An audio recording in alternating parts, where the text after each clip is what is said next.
Thank you, Mr. Blacksad. Does the postman always leave your mail on the floor? I don't know,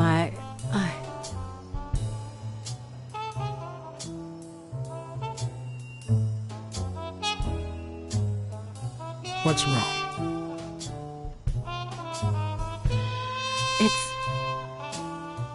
It's my mother's wedding ring.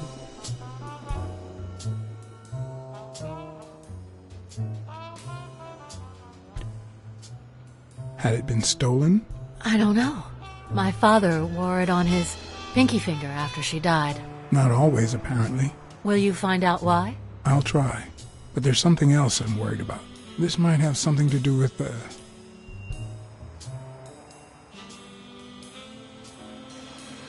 your father's death. Oh my, yes. It could be.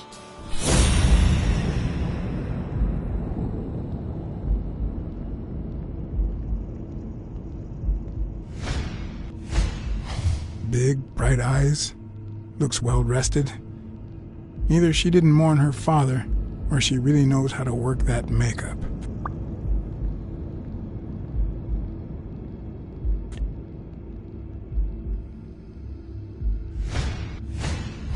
Nice and steady heartbeat.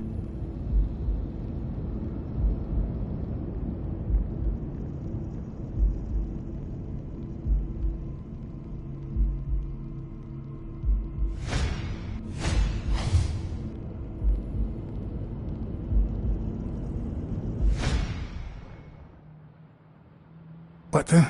What's wrong? Someone's taking pictures from the rooftop. Are you sure? I'll go take a look. Now, who's that rope for, Miss Dunn? Weekly.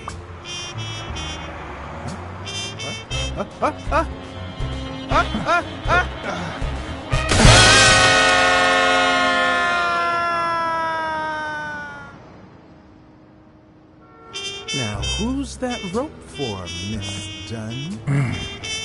Weekly.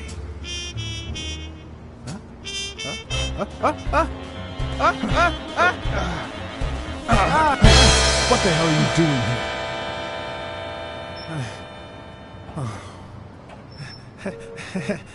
here? Hey, look! Isn't that Cassidy?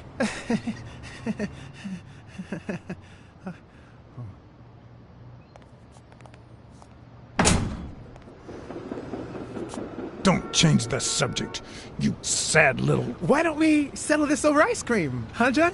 Just like in the good old days. How did you get up here? I don't want anyone to see you.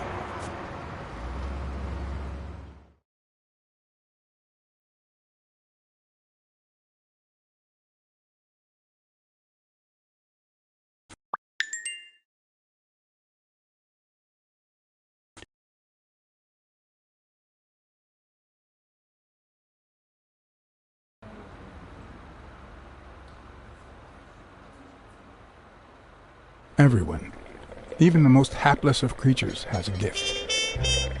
Something that makes them special, that makes them worth knowing.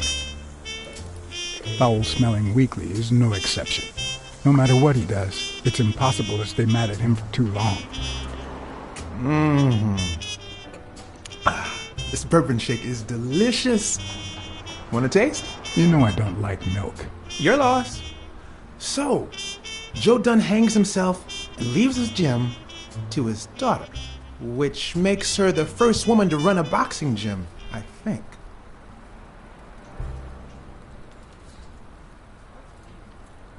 I don't think Dunn killed himself. What? Do you have a suspect? Any leads? No, it's just a hunch. Although I haven't identified the murderer just yet.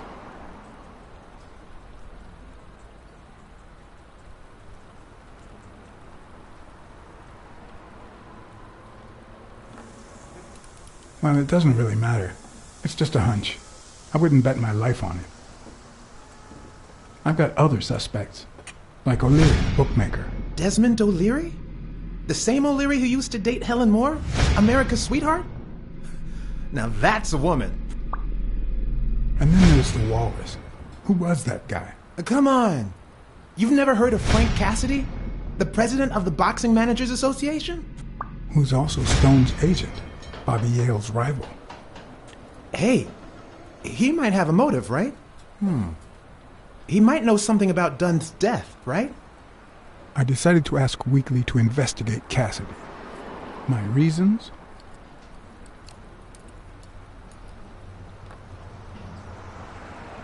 Weekly was right. Cassidy could have had a motive to kill Dunn. Weekly had already proven to be nosy. The farther I kept him from the gym, the better. But with Weekly, you just never know what the best approach might be. Should I give him an order, or a subtle suggestion? Well, since you think Cassidy is a suspect, see what you can find. Okay, but you'll have to do me a favor. Tell Sonia Dunn that a legendary journalist from What's News wants an interview. Weekly, please. Well, if not, bye-bye, Cassidy.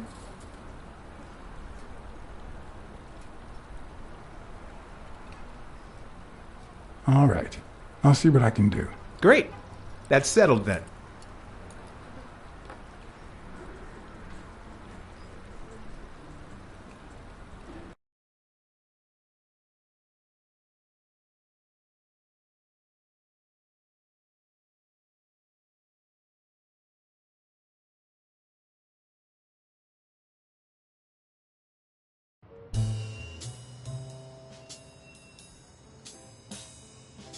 So, was there really someone on the roof?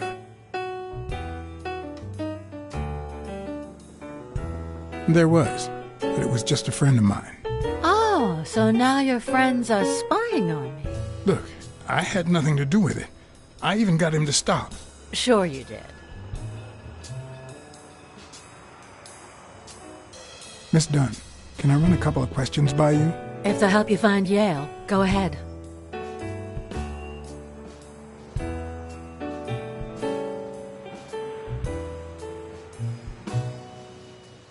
Did you and your father get along?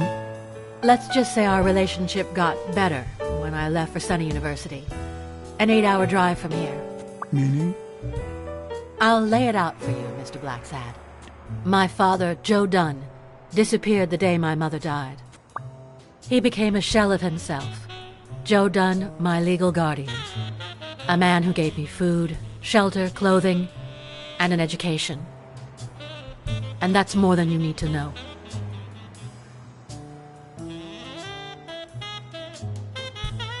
What's in those papers you're going through? Red tape. Great. If you find something, please let me know. I thought you were the detective. You do your job, and I'll do mine.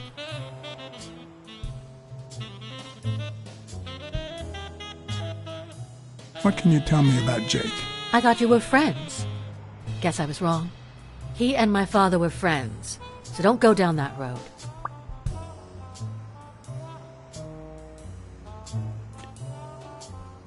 I saw you arguing with a guy named Cassidy. What did he want? You remember the fight that needs to take place in order to save this gym? Well, Cassidy manages Yale's rival, Stone, the reigning champion. If Bobby doesn't show up, he'll lose money. Maybe not a lot, but enough to care. Did you find anything interesting in those papers? No. Investigation work takes time, as I'm sure you know. Did you find anything interesting in those papers? No. Investigation work takes time, as I'm sure you know. Did you find anything interesting in those papers? No. Investigation work takes time, as I'm sure you know.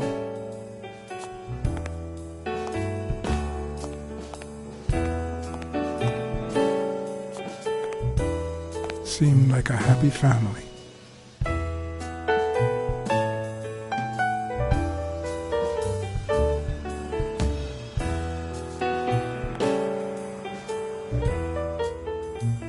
I'd like to take a look inside that safe now. Could you give me the combination? I'd love to help you, but my mother's birthday used to be the combination, but I already tried it.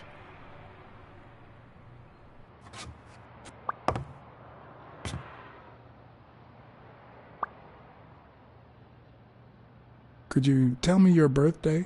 Of course, March 6th. And the year? I'm 24, Mr. Blacksad. You do the math. No luck.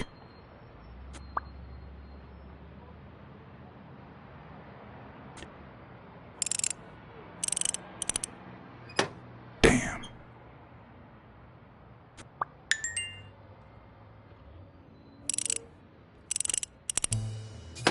No luck.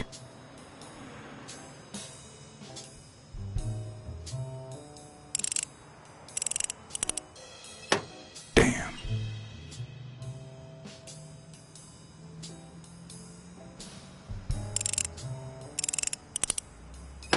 No luck.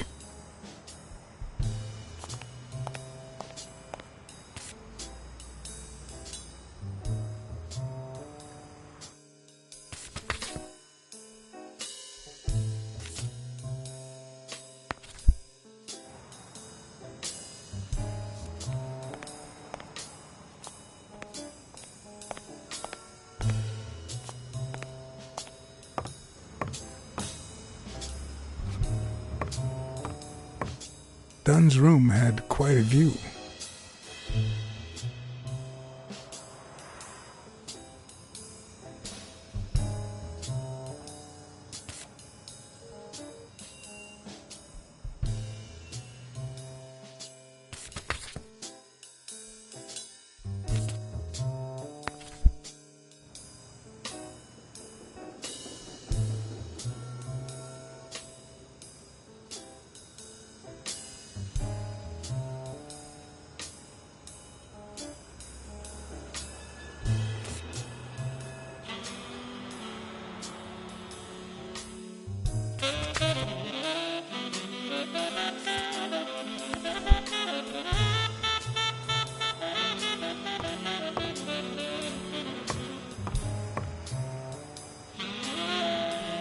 Did you find anything interesting in those papers? No.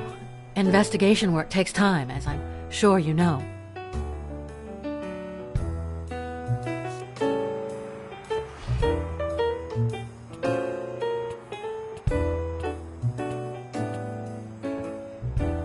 Dunn kept files on the gym's staff and clients. Name, address, and date of birth.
Sonia's measurements stop at 18, and there's a gap in Bobby's between ages 15 and 17.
I don't even want to imagine Weekly falling from up here.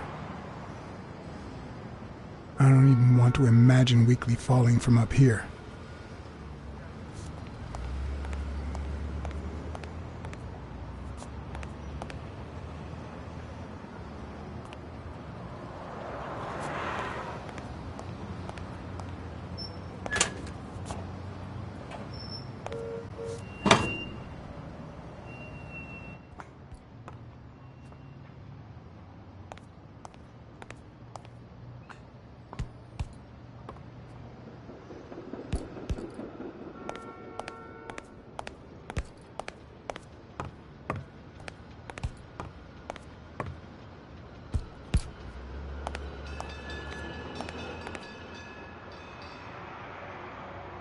Okay, Jake. I told you.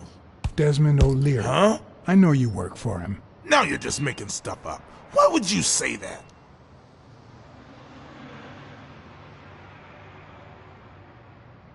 O'Leary's men told me a while ago.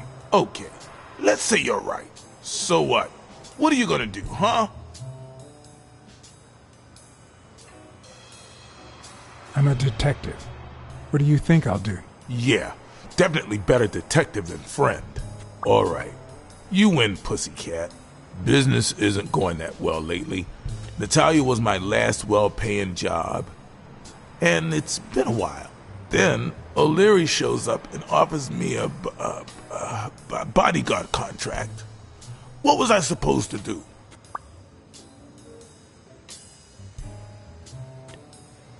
Yeah, I understand.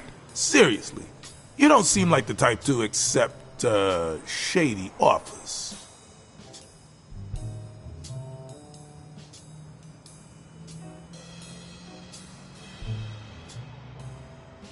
I'd never take a job like that. As a matter of fact, I turned one down today. But that's just me. I'm no one to judge. Hey, O'Leary might run an illegal gambling operation, but it's not like he's killing people or conning widows. And I'm just a bodyguard. I make sure no one gets hurt. What I do, including my contract and paycheck, is 100% legal. How bad can that be?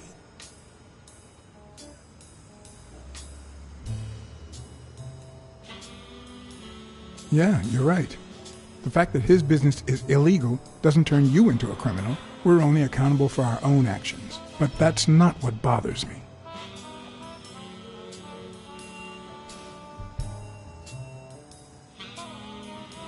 I know you're covering up O'Leary's role in Joe Dunn's death.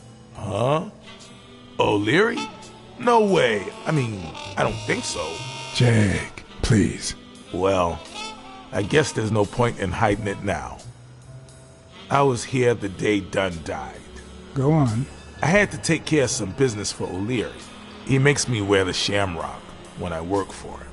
As you know, I left the damn thing in my locker. Say no more. You came in the back door. How did you... Yeah, that's it.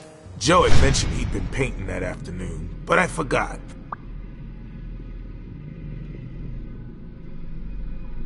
I stopped in my tracks when I saw him screaming bloody murder at Bobby Yale at the top of the scaffold.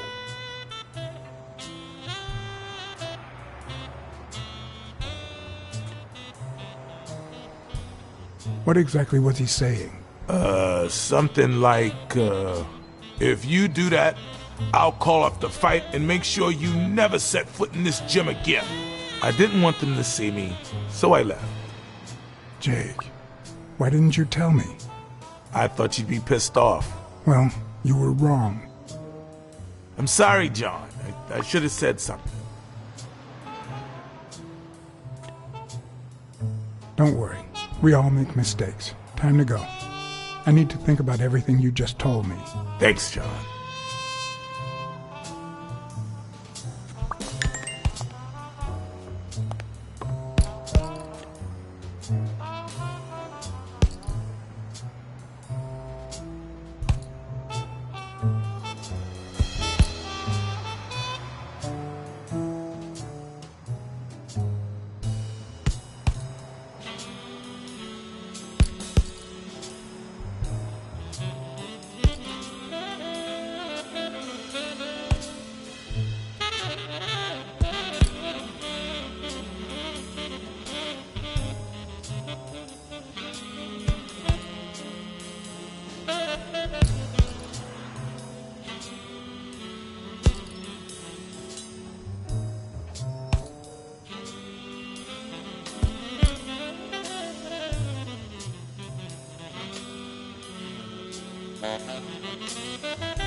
think I have a new lead on the Dunn case.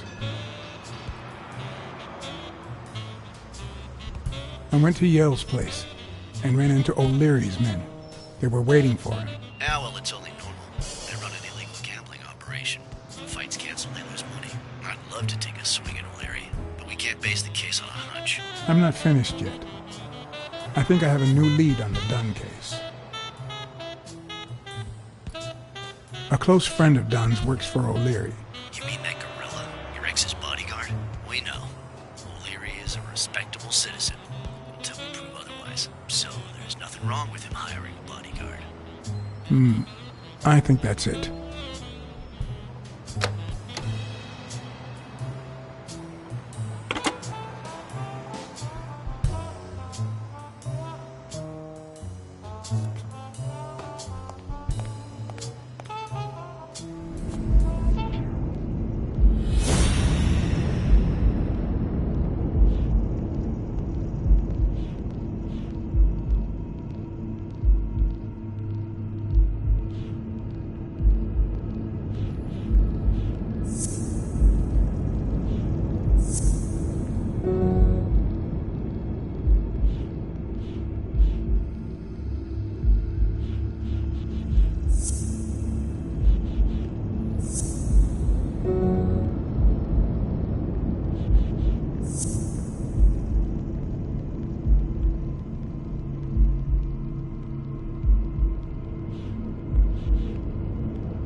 I'd prefer a yellow Cadillac, but I can't complain.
Let's talk a bit more about Joe Dunn.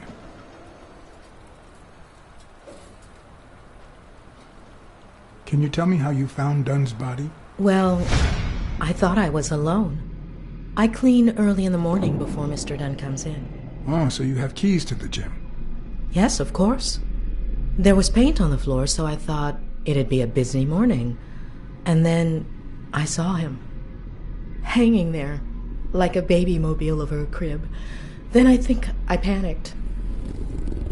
When I calmed down, I called the police and waited outside. Sorry, that's all I can say. Don't worry. But if you remember anything else, let me know.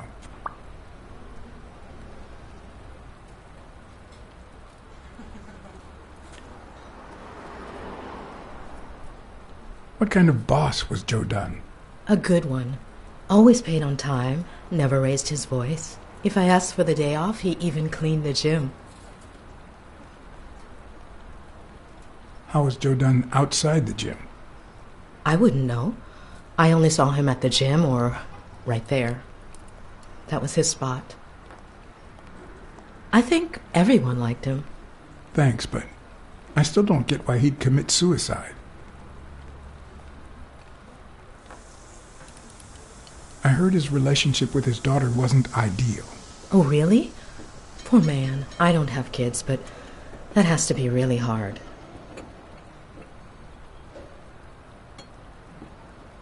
His wife died years ago. Maybe he never got over it. Yeah, I don't know. Or maybe he did. That was a long time ago. Maybe he simply had money issues. Yeah, I don't know. Could be. The gym didn't really get that dirty lately.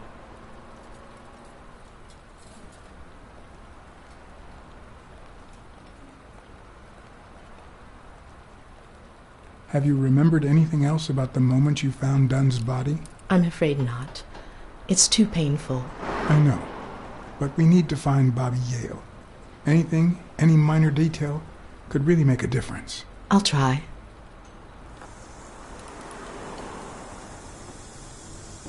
Any ideas where Bobby Yale could be? How am I supposed to know? He's rarely there when I clean the gym.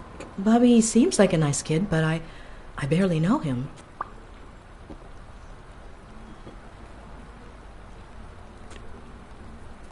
What can you tell me about Sonia Dunn? I barely know her, but she looks like a smart girl, poor thing.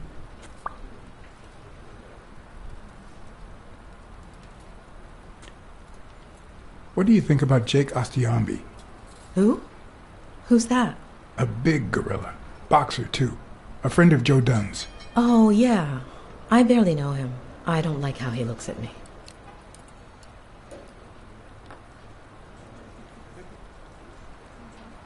Can I ask you about your job? Which one?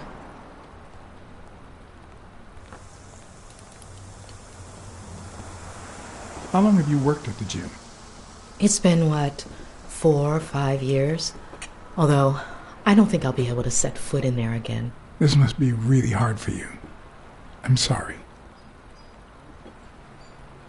Tell me about your work here in the diner. Oh, it's wonderful. I love it.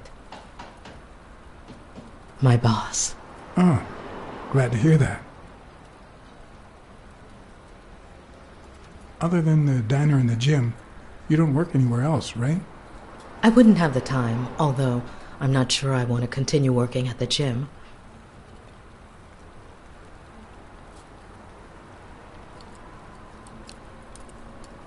If I were you, I wouldn't quit. Trust me, it might be painful at first, but time heals all wounds. Joey used to say the same thing. Maybe. I don't know. Thanks.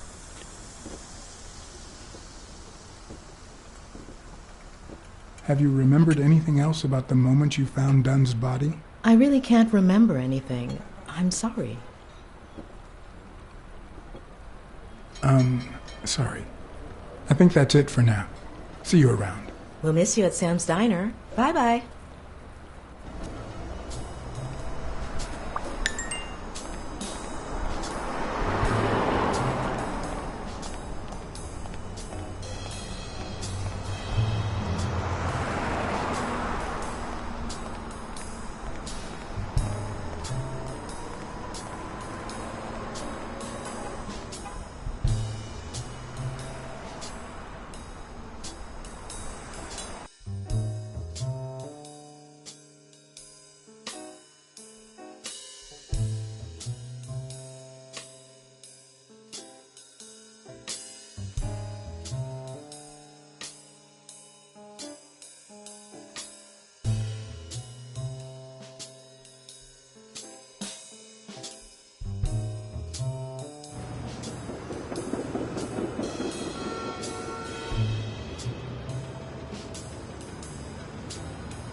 I'd prefer a yellow Cadillac, but I can't complain.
Do you remember anything else about Joe Dunn and Bobby Yale's argument?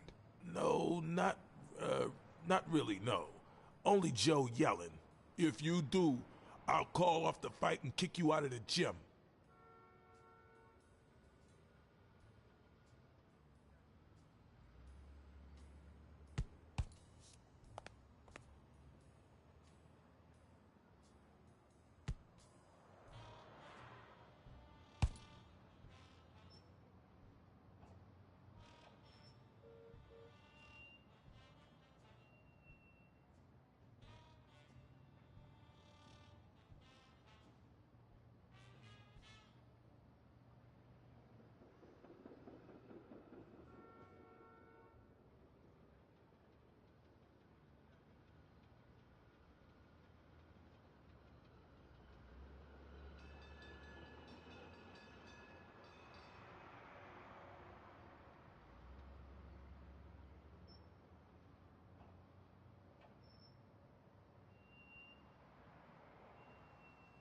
Not all folks are as open-minded as Dunn. You've seen the graffitis, right? If I get my hands on that bastard...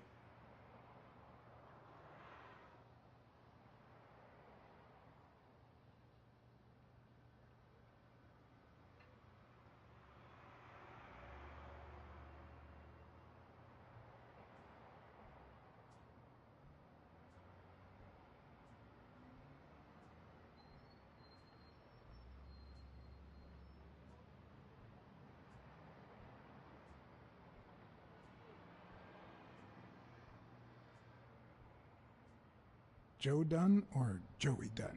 Huh? Nobody called him Joey. Well, maybe his wife. Although, she didn't call him anything after she died.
Did you find anything interesting in those papers? No. Investigation work takes time, as I'm sure you know.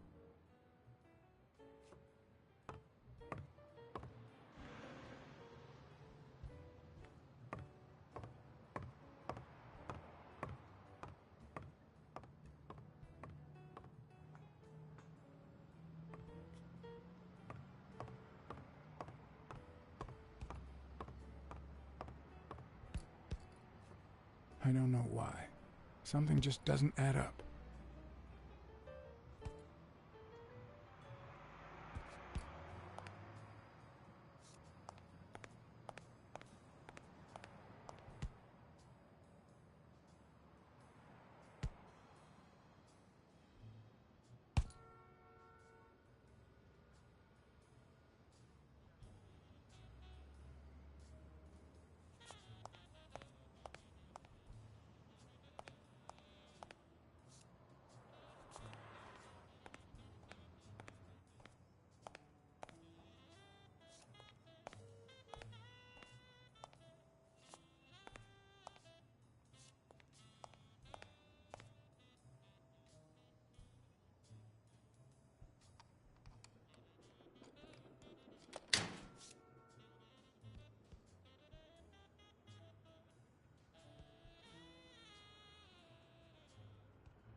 Did you find anything interesting in those papers? No. Investigation work takes time, as I'm sure you know.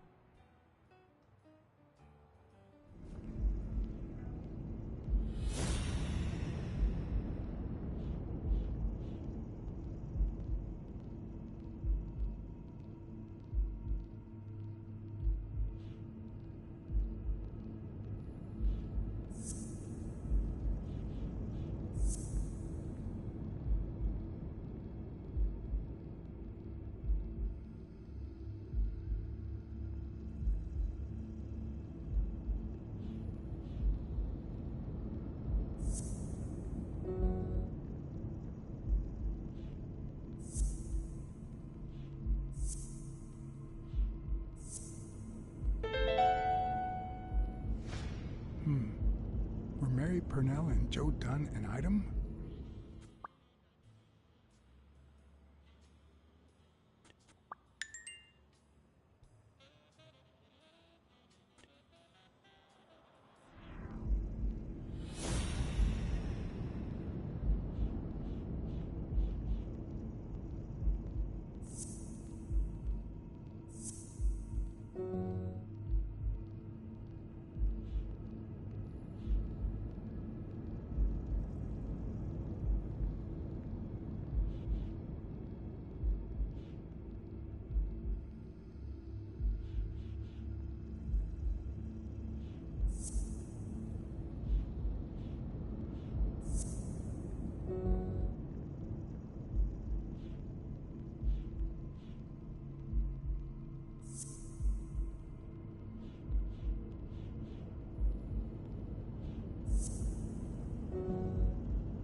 Arthur Tucker painted the racial slur on Yale's locker.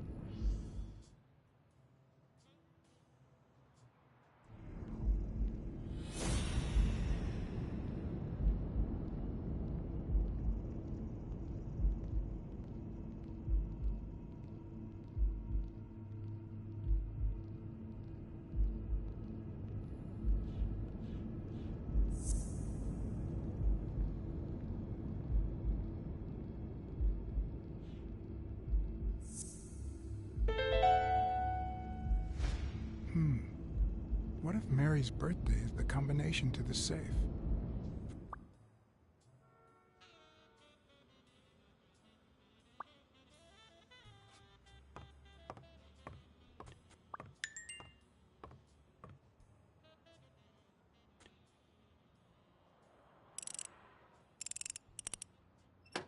Damn.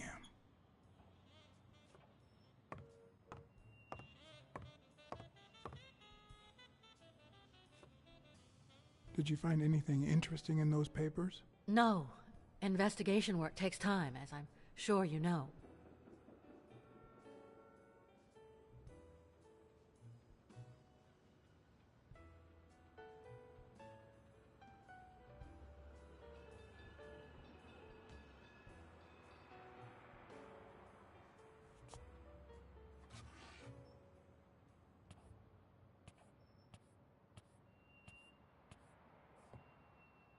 And there it was, Mary's birthday, a week prior to that very day.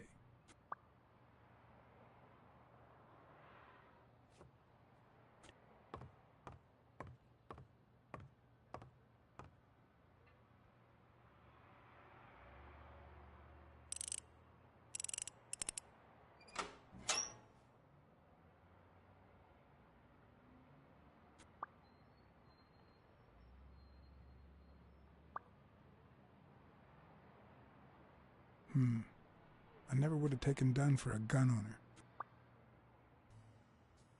A few bucks, just petty cash.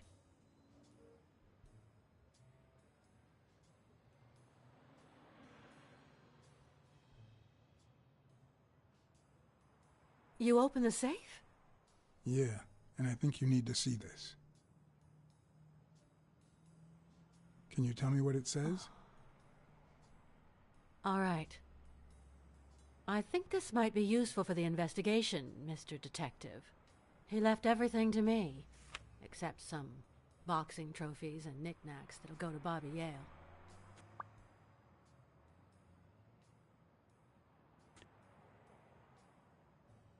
Do you think Bobby Yale read it before he disappeared? Maybe.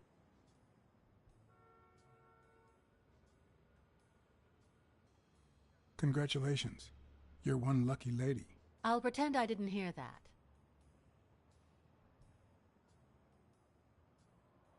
When was it signed? It was written 4 years ago, just weeks after I moved to Buffalo. All right. Thanks.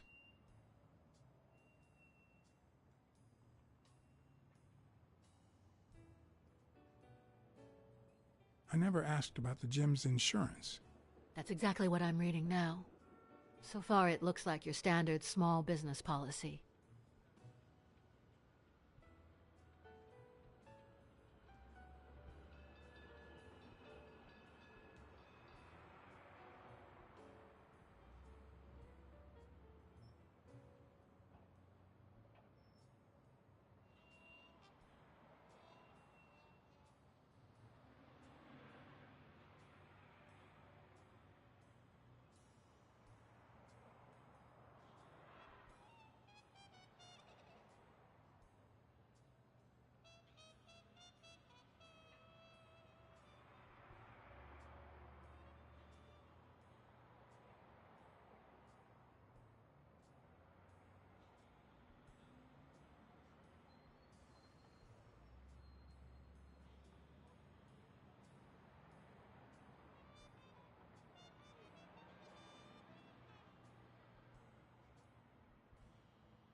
You see, I've got this friend.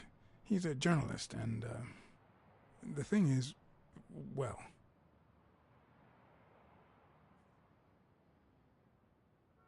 he would like to interview you. Why? A woman running a boxing gym? That's quite the story. And how did this friend of yours find out, exactly?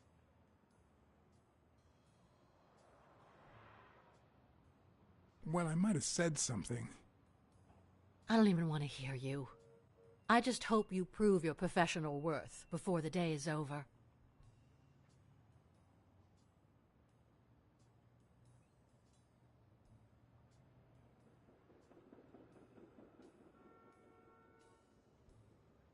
Did you get along with Bobby Yale?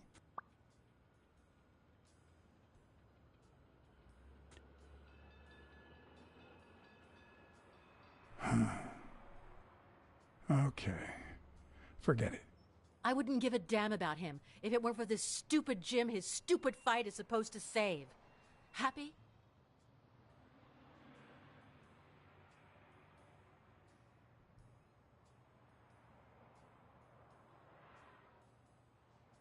What do you think about Mary, the cleaning lady? Can't say. I barely know her.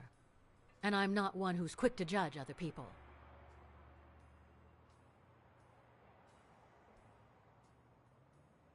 I think I know who had your mother's ring. You do?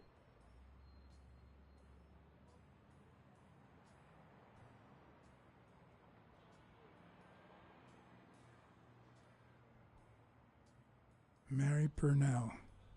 I think she was in love with your father. Thank you.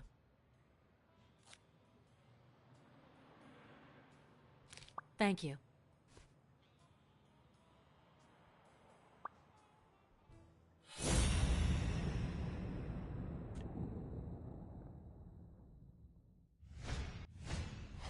Big, bright eyes. Looks well rested. Either she didn't mourn her father, or she really knows how to work that makeup.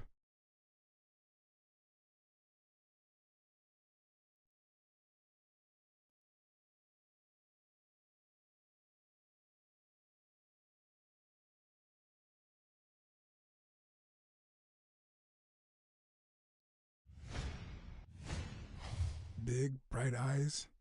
Looks well rested. Either she didn't mourn her father, or she really knows how to work that makeup. Did you find anything interesting in those papers? No. Investigation work takes time, as I'm sure you know.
Did you find anything interesting in those papers? No. Investigation work takes time, as I'm sure you know.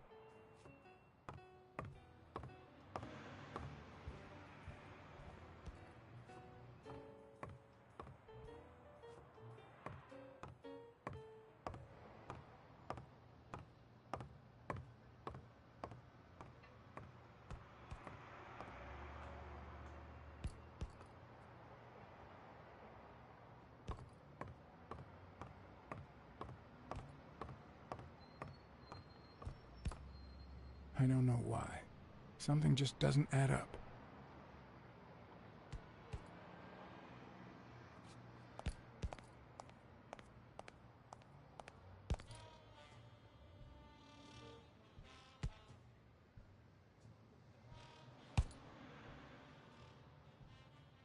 Not all folks are as open-minded as Dunn.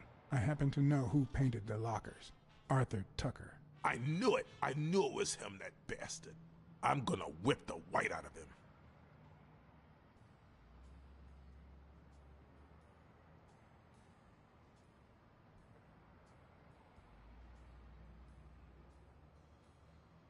Did you know Joe Dunn had a gun in his safe?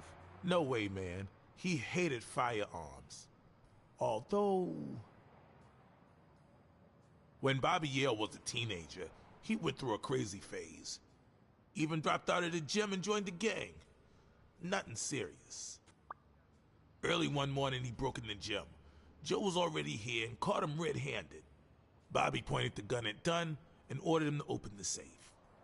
So, Joe opened it and asked Bobby to put the gun aside, leave the gang and start boxing again. I got here 5 minutes later and found Bobby crying like a baby in Joe's arms. Then he just stood up and put on his gloves.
What exactly was he saying? Something like, if you do that, I'll call off the fight and make sure you never set foot in this gym again. What exactly was he saying? Something like, if you do that, I'll call off the fight and make sure you never set foot in this gym again.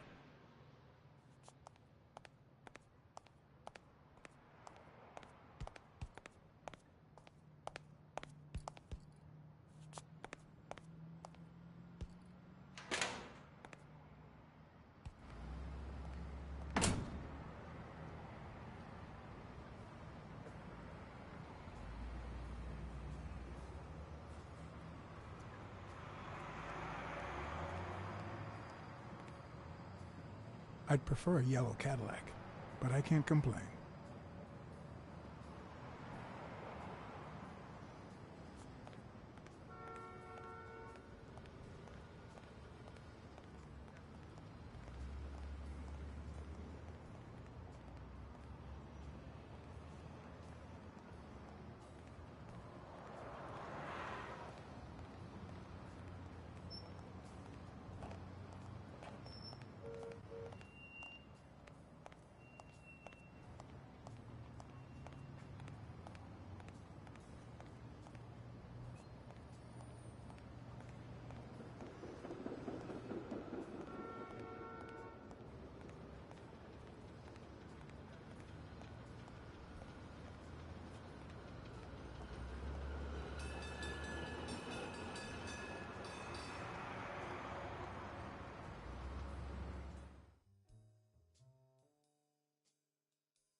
I know you're hiding something. What?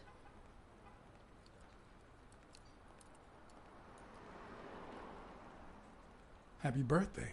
I just found out it was a week ago. Oh, thanks. You're welcome. I'm sure you received wonderful presents. For example, your date of birth used as the combination for Dunn's safe. Oh, my goodness. I can't talk here.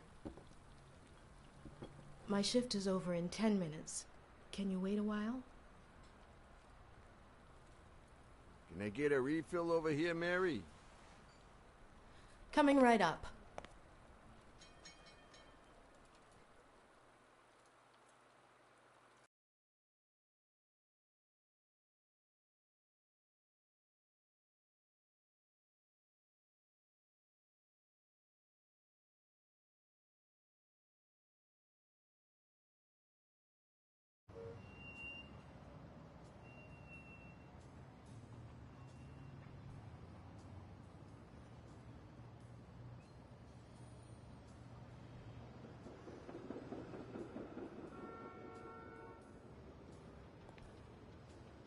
Mary Purnell, the angel Joe Dunn found in his golden years. We'd been seeing each other for almost 2 years. It all started with, well, weekdays I start cleaning the gym at dawn. before my shift at the diner. Joey always came in early, just a little after I got there.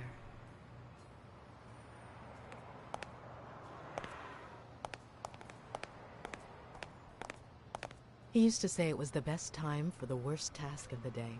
Oh, I know exactly what he meant. Say no more. Paperwork. He really hated it. One morning, he saw me crying. I was having a rough day and...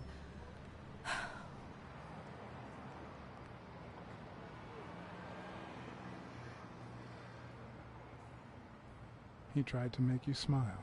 He pointed at the coffee machine. You need a cup of joe and some fresh air. That was the first of many cups on the rooftop.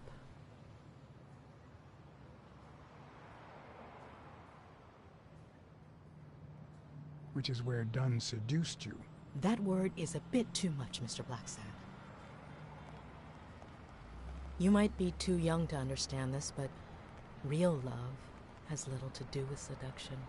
One day, we realized those rooftop coffees were the best part of our day, so we began to spend more time together. But you never told anyone.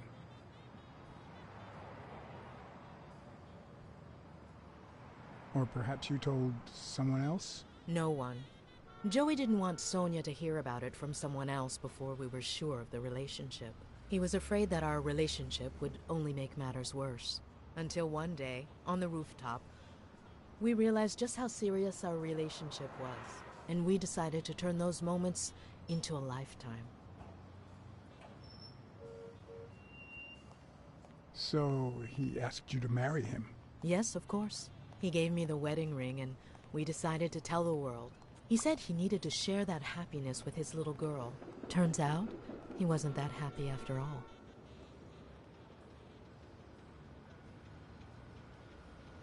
What about you? How did you feel about telling Sonia? Maybe you already noticed, I have a slight cold. I really should be heading home.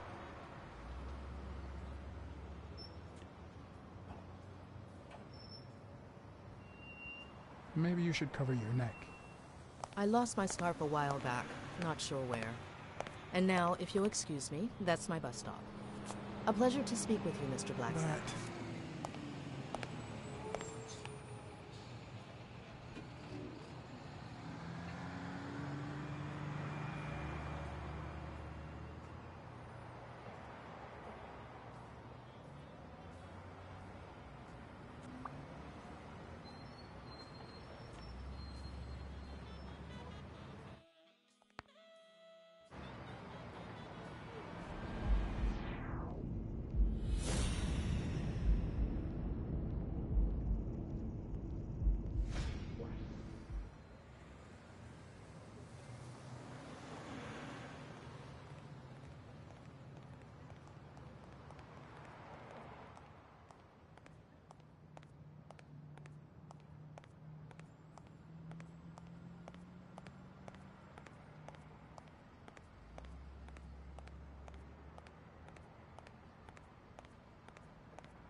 Did you find anything interesting in those papers? No.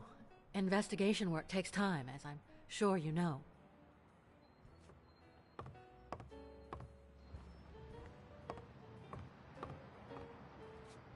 Sonia's measurements stop at 18, and there's a gap in Bobby's between ages 15 and 17.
I don't even want to imagine Weekly falling from up here.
You're gonna like what I have to tell you about the Dunn case. Dunn and the gym's cleaning lady were about to get married. Great. Call What's News. They'll know what to do with such an incredibly interesting piece of information. The combination on Dunn's safe was her birthday. He even gave her a ring. You know, your typical suicidal bliss. Okay, I'm still not convinced, but I might have something for you.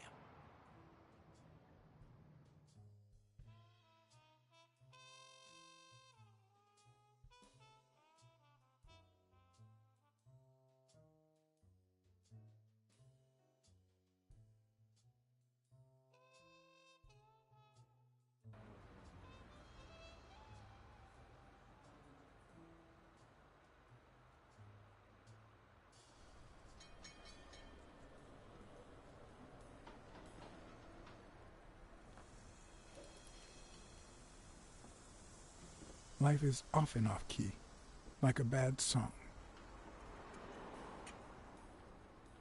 The notes come together but feel flat, unable to create anything resembling music.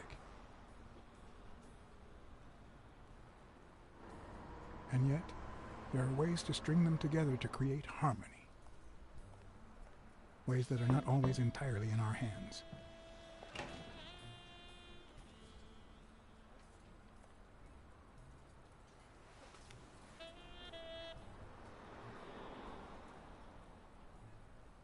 You look tired, John. I can't help it. It's just the way we cats are. Well, I can't help but be glad to see you. Yep, I'm beat. I'm starving. Just got back from the annual police medical. Not only did I have to fast, but I also had to chug 2 enormous glasses of water. John, you alright? I've had better days, and I'll have them again, I hope. We both deserve to. The thing is, I'd love to help you out with this case, but I can't. You know I work for the state of New York. If I had any information, I couldn't share it with a private eye. Even if it was lying on top of this table.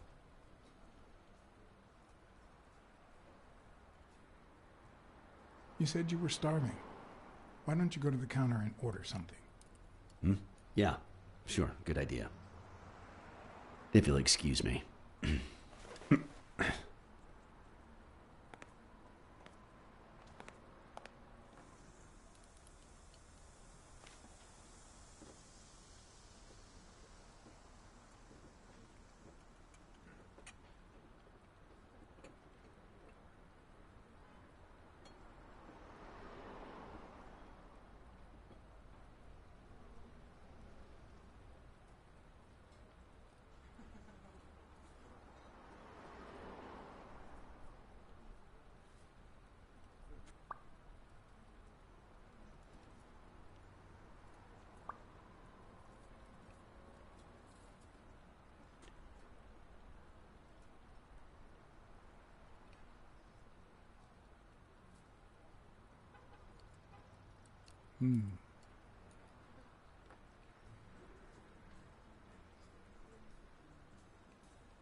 Interesting.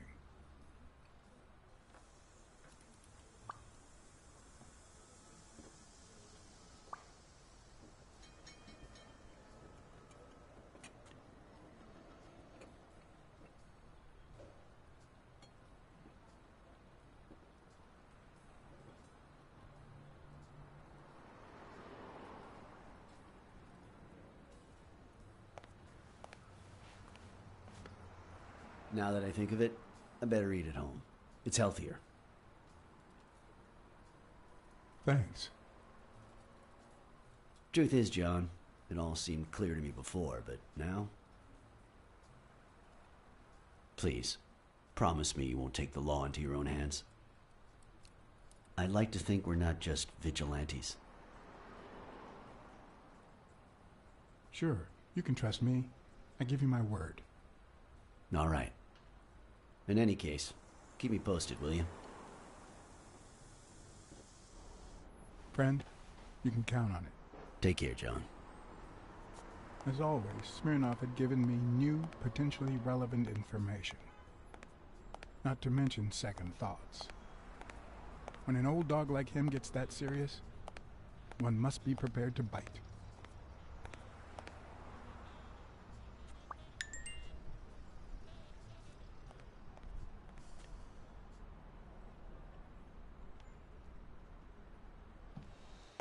Just turned off the grill.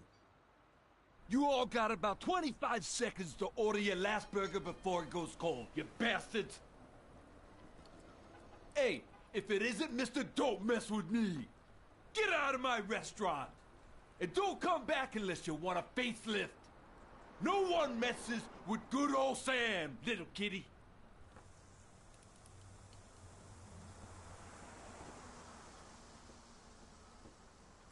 I want a cheeseburger for a friend. You're lucky the kitchen is closed. I would have spit in that burger. Come on, you bastards! Finish your meals and be gone. I'm closing in 5.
I'm much taller than Dunn, and I can barely reach the noose.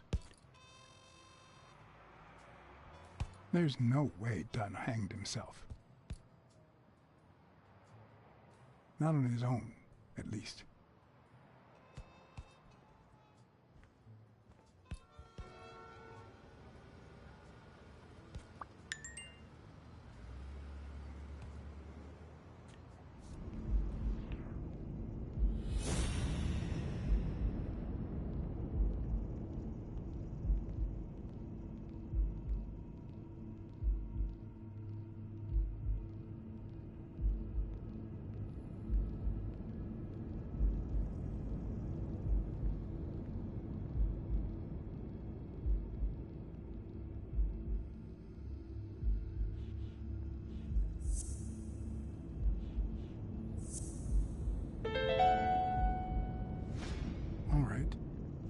Punched a paint can, but why?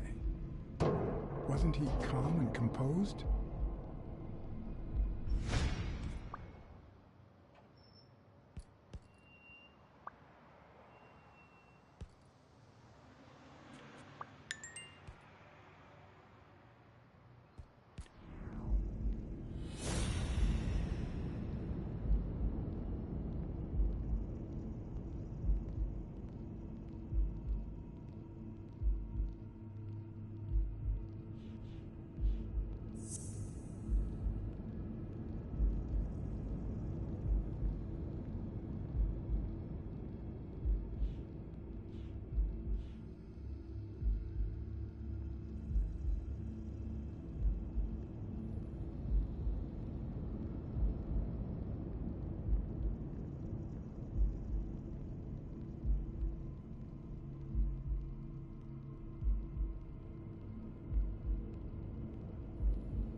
I don't know if you had a motive to kill Dunn, but you certainly had the murder weapon.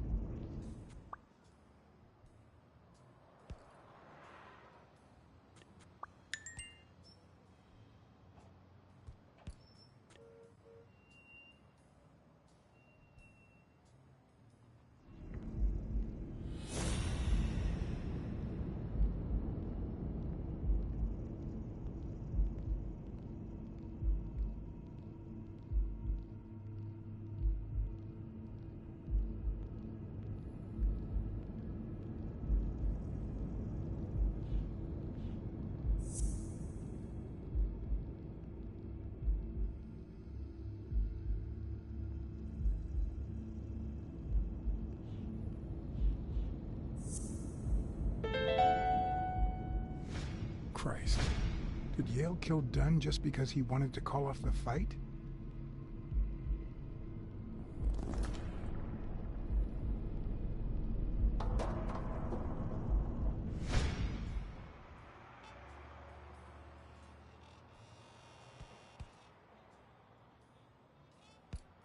I always knew Bobby had issues. But I never thought he'd go that far.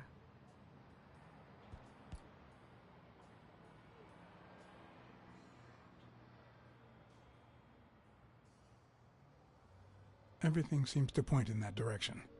I'm certain of it. But he could have been framed, couldn't he?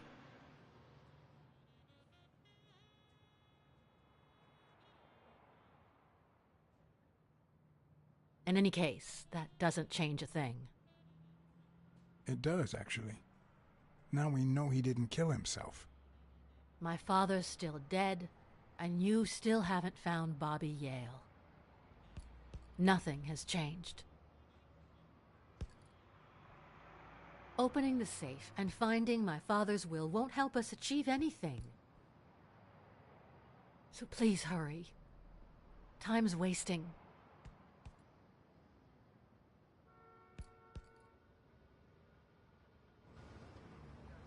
Sonia's indifference never ceased to amaze me.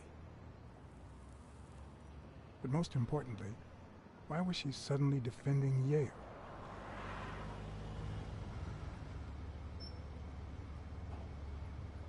John Blacksad? I think I owe you an apology.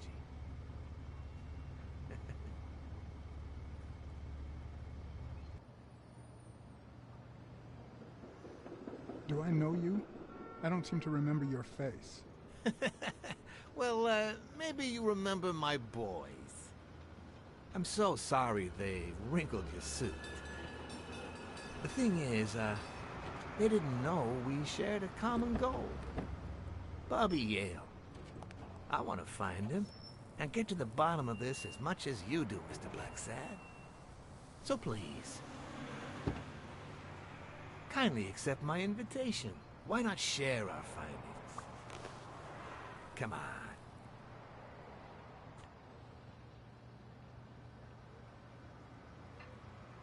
Of course. You don't mind me riding in this fancy car with a wrinkled suit, do you? Oh, I think you look mighty dapper, Mr. Blacksad. Although, if those wrinkles were to rub off on me...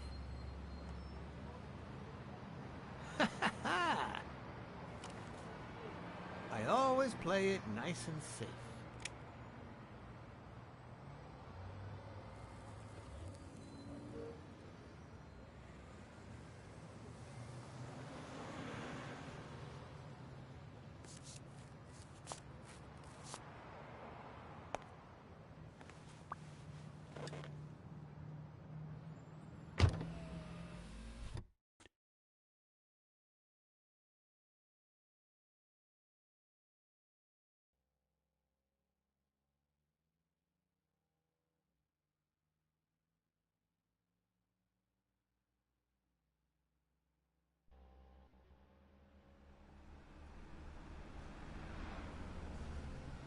Thank you, Blacksad. You won't regret this. So let's cut to the chase. I need Bobby Yale to fight Stone. There's just too much money at stake. So, I'm offering you my help to find Yale. Let's work together. All right. I'm in. You are?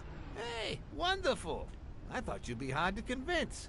That you'd appeal to the moral high ground or something. Please, hear me out. Let's say I bet a beer that we find Yale in 3 days, and you bet a beer that we don't. In 3 days, one of us has to buy the other a beer. Is that so bad? We're simply two grown men using our money and free will to conduct a small private exchange. And most importantly, we're not hurting anyone. So, yeah, I run a gambling business. What's so bad about that? It's illegal for starters. Illegal? Let me tell you what should be illegal.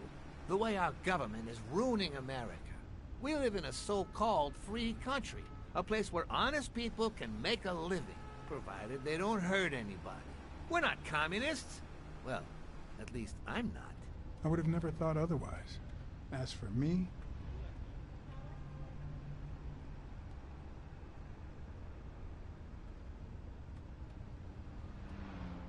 I'm not either. Ah, well then, you see, we're all among friends. In any case, that's not my point. The government betrays our nation's values by passing communist laws that forbid an honest man like me to make a living without hurting a soul. And that, Mr. Blacksad, is just wrong. I'd even say it's unconstitutional. Do you get my point now?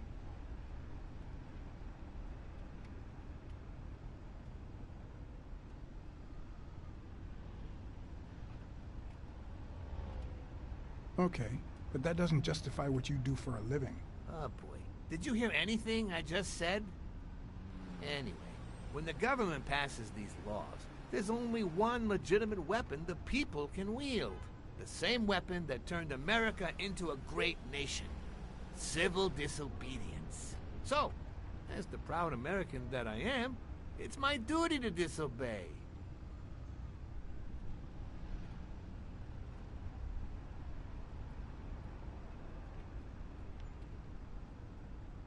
Sure, but there's no room for your ways in civil disobedience. My ways?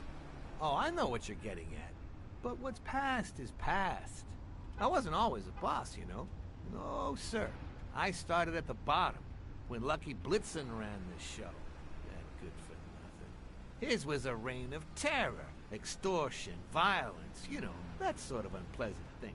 When I took over, I decided I'd make people want to do my bidding. Not out of fear, but out of gratitude. I decided to help people so they would help me. That beating your thugs gave me was really helpful. Thank you so much. Those poor bastards didn't even know you were a detective, that you were on our side. Maybe at first, but when they tied me up and beat the socks off me, they knew very well who I was. Seriously? That goes against my rules. Who was it?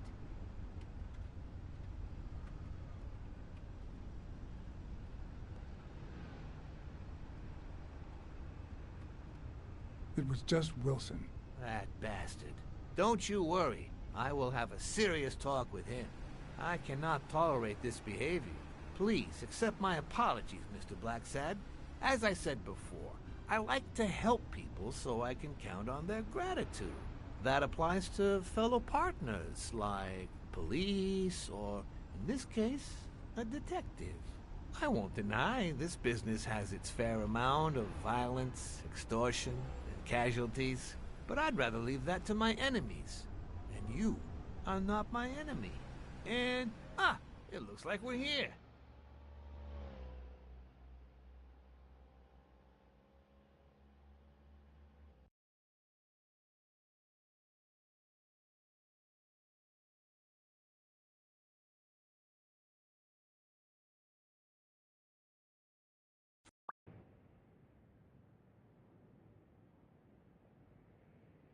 Yale's apartment?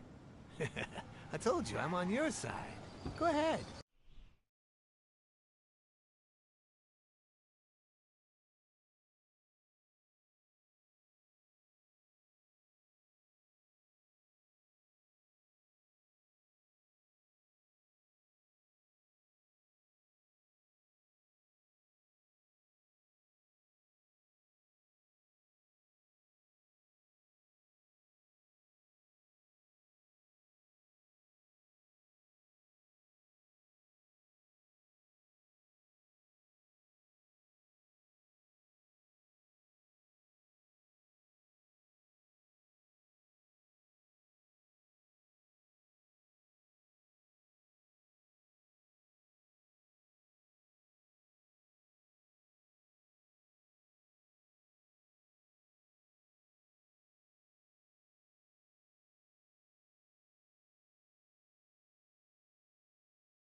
search the place. I'll wait down here. When you're done, you can honor our arrangement and share your findings with me. Or not. It's your call, Mr. Blacksad. I'll make sure you're suitably compensated. Wilson, come here.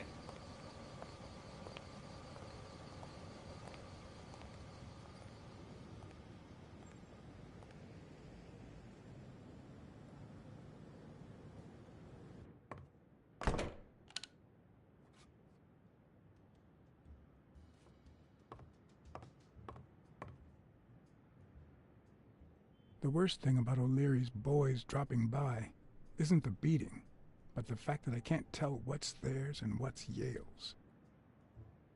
Can't say this is the ideal drink for an athlete.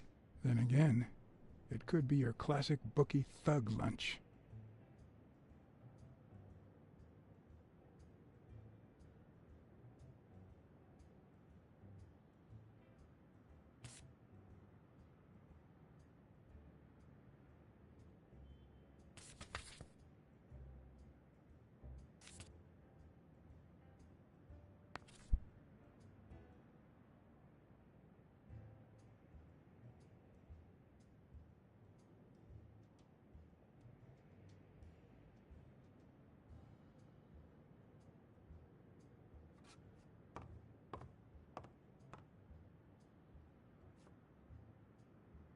Bobby seems like a nice kid, but I barely know him.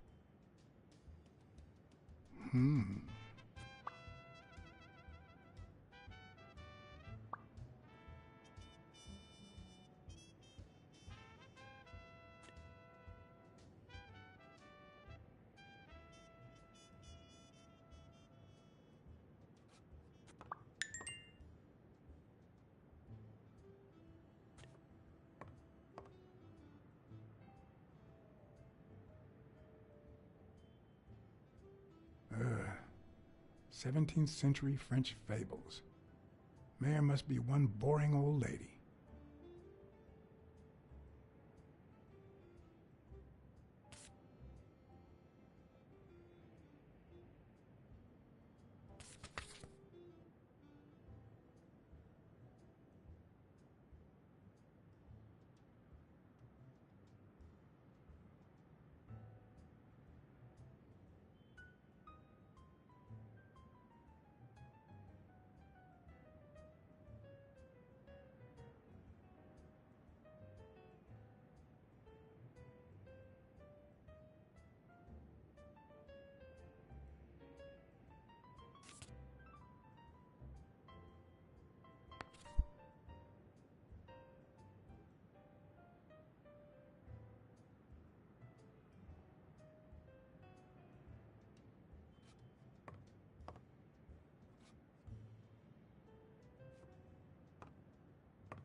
I'm not sure how Yale's love of pickles will help me crack the case, but it's good to know.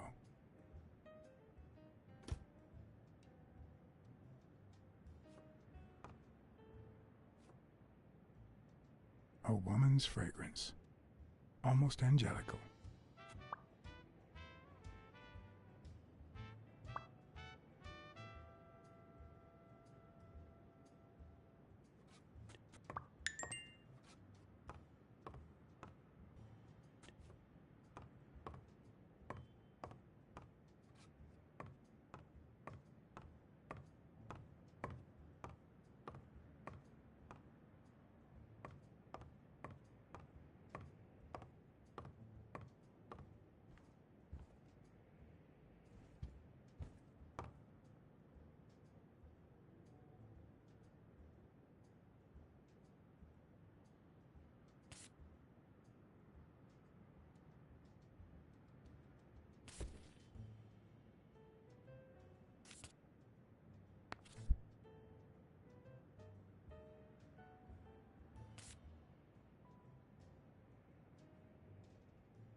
So, you like your mob stories, don't you, Bobby? So, you like your mob stories, don't you, Bobby?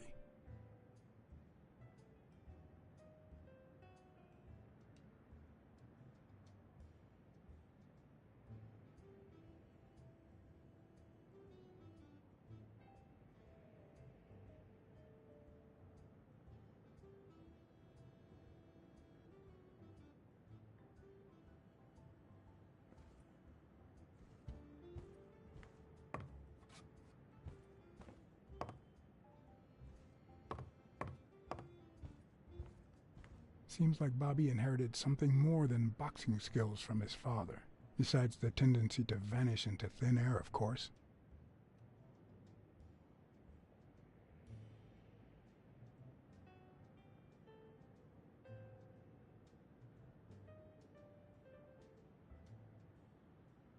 Nice chain.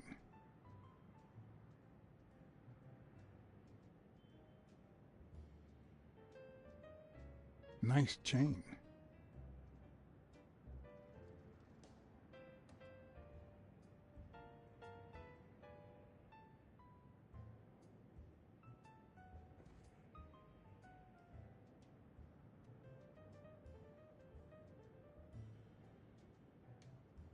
Nice chain.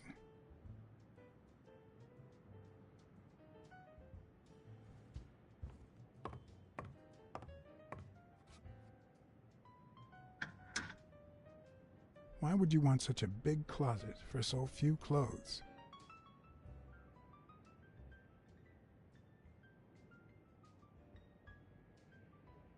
Unless you're a bachelor, that is.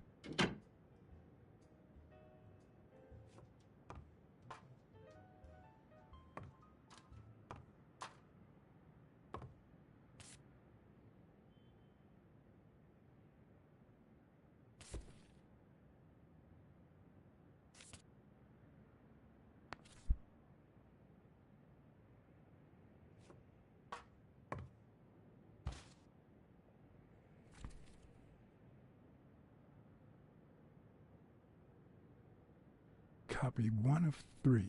Do you know any of his relatives? His father, Avenarius. Avenarius? The boxer poet? Didn't he disappear 20 years ago?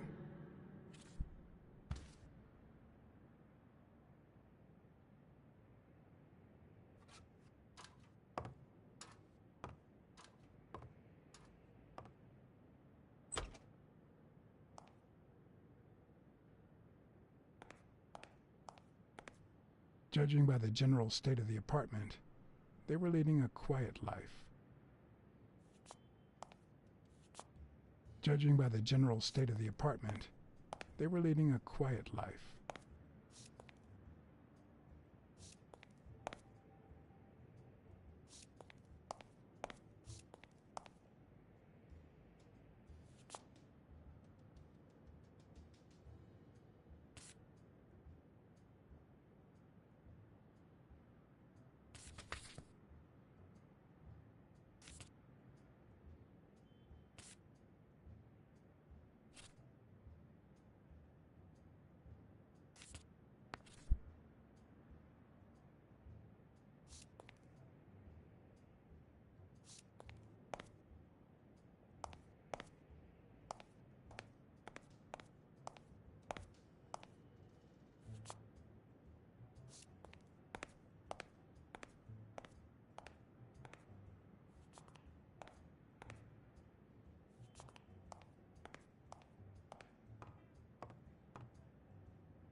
So, you like your mob stories, don't you, Bobby?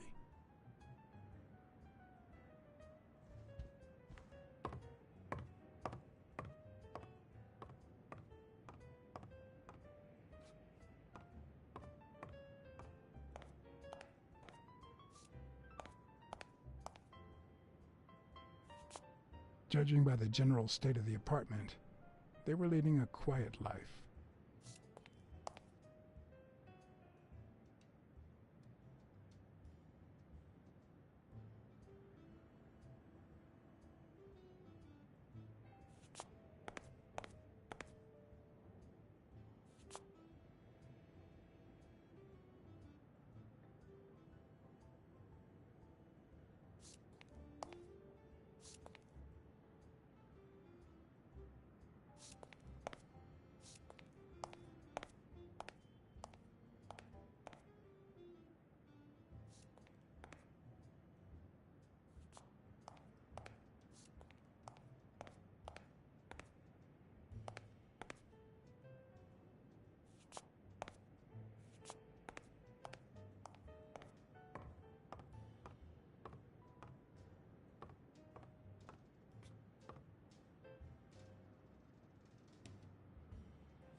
That means she's been here recently. But why? What does Sweet Mary have to do with Yale, the murder suspect?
Dunn must have punched the can while he was arguing with Yale. I guess that explains why he threatened to call the fight off.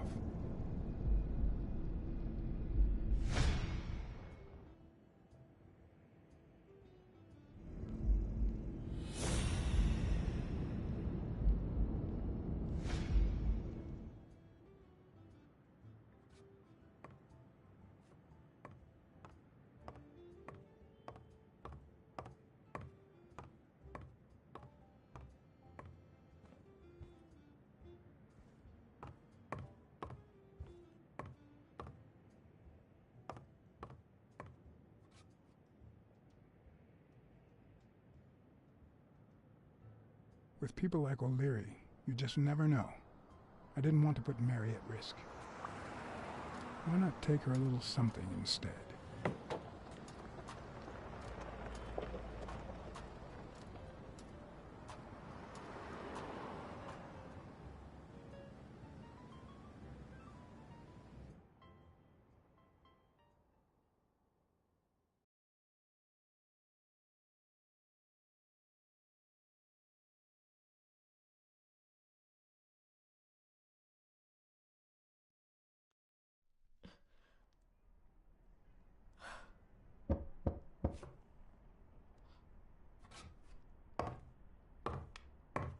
I've never trusted angels.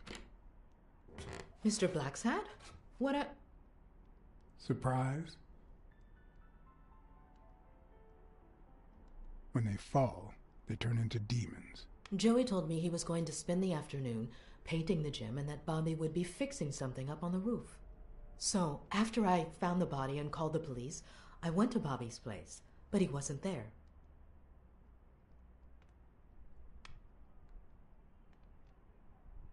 So you knew that Yale was with Dunn when he died, and yet you told no one. I guess I just forgot. Everything is so confusing. I'm sorry, Mr. Blacksad. Don't be. I'm here to figure it all out.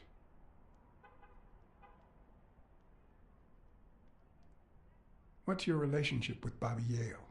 He was like a son to Joey, and we were about to get married, so, you know. Okay, I think it's time to set things straight.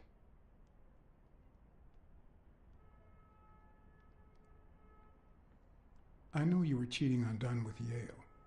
Or was it the other way around? No. How can you even think of something like that? How can you convince me otherwise? I found a picture at Yale's apartment. It's you and him on a roller coaster. Care to explain, Miss Purnell? I'm not white, Mr. Blacksad. What?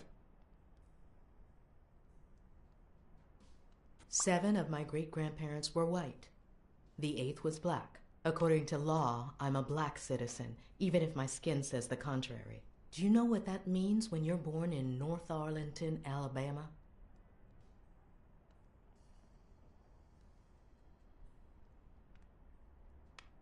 Segregated healthcare, with far worse conditions for colored people. We even have different water fountains, for God's sake. The separate but equal doctrine and all that. That damn nonsense. And all the lies. That's why I moved here. No one knows what color my great-grandparents were. I'm black too, and I don't hide it. Well, at least you're a man. In any case, what's that have to do with Bobby Yale? He's my nephew, Mr. Blacksad. Joe and I first started taking care of poor Bobby when my sister died. That was when he was almost 15. The 3 of us went on that trip to Luna Park. So this is where Joe Dunn comes in. Bobby was the only one who knew about me and Joey. We were afraid that someone would use my past to ruin his career. It's not the first time I hear that story. I'm sorry I accused you so lightly. Don't worry, I understand.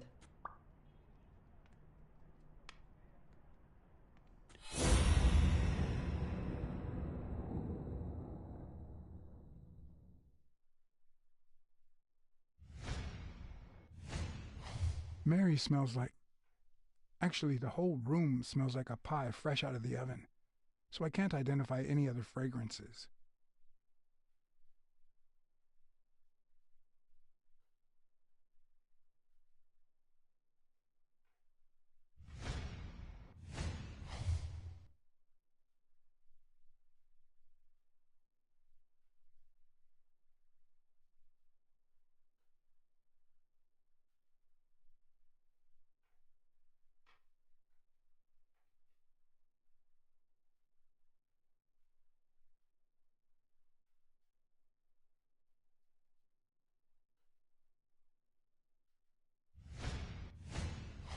TV and radio all in one. Where will these mad times lead us?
That cherry pie smells so good.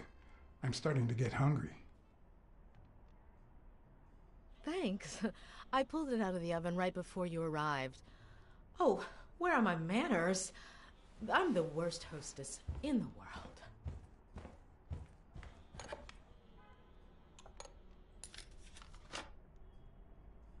Let me go get a knife from the kitchen.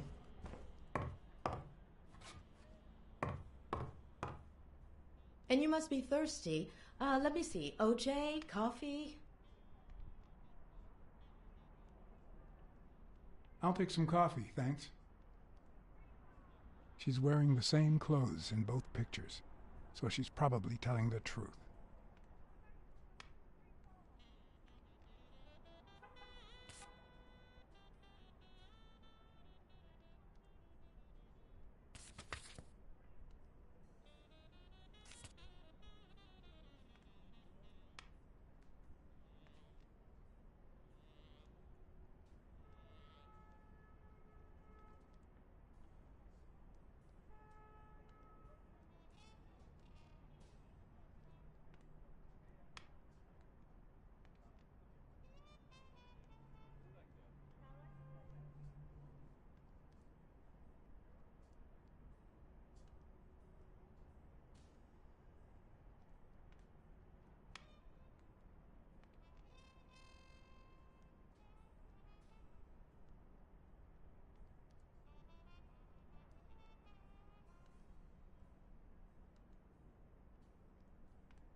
That's some beautiful artwork you got there.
You should open a bakery and sell these pies. Thanks. Joey used to say the same thing.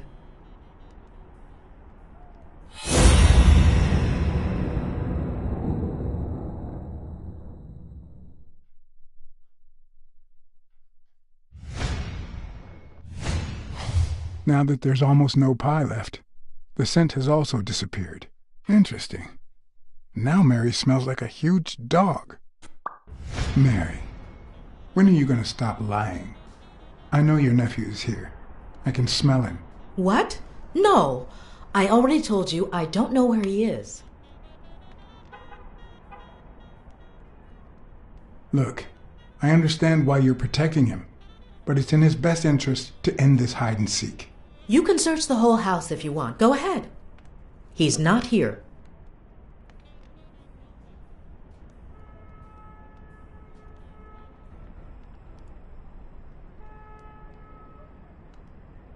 Look, if he's making you do this, just tell me. I'll protect you. Bobby would never do that. If he's not here right now, he must have left shortly before I got here. Where did he go? Shortly before you got here? I wish.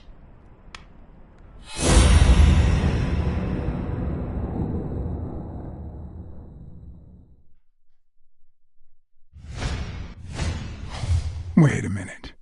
She's not the one who smells like that.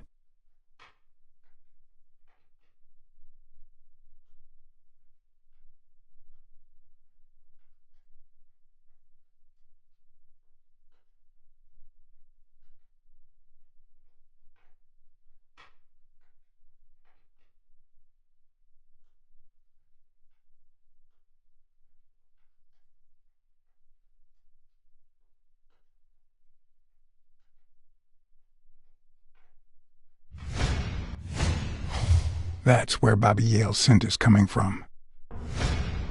So, that's why you were sitting there. What? I don't know what you're talking about. Yes, you do. Could you step aside so I can check, please? Please go. Mary, for Christ's sake, put that knife down, would you? Livora.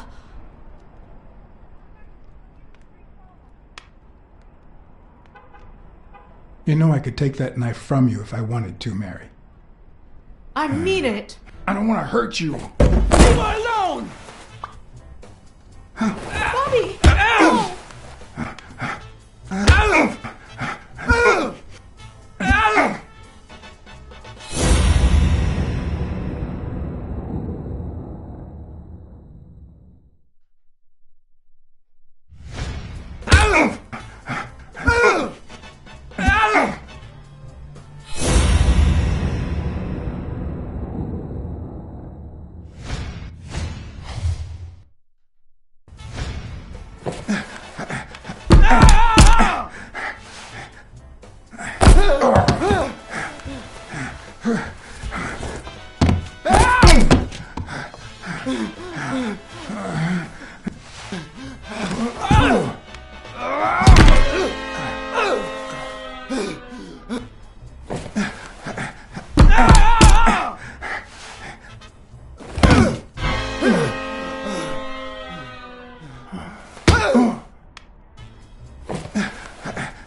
I'm gonna kill you! Think about Mary, Bobby. Don't even mention her name!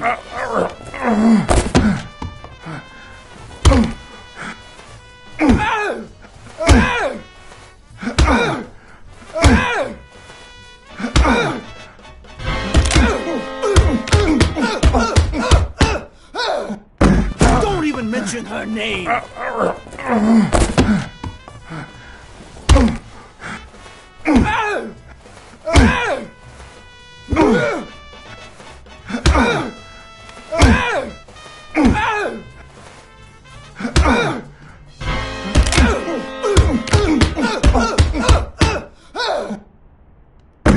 Don't even mention her name!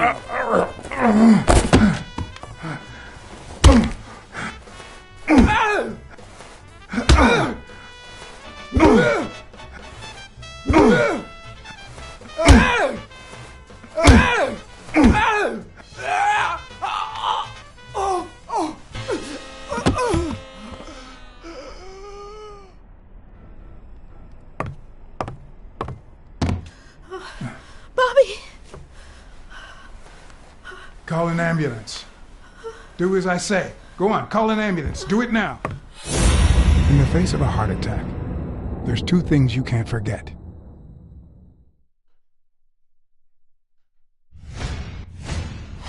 One, stay calm. Two, 1 chest compression per second. 1 Mississippi. 2 Mississippi. 3 Mississippi. 4 Mississippi. 5 Mississippi. 6 Mississippi. Bobby! Oh, Bobby! Thank you, Bobby.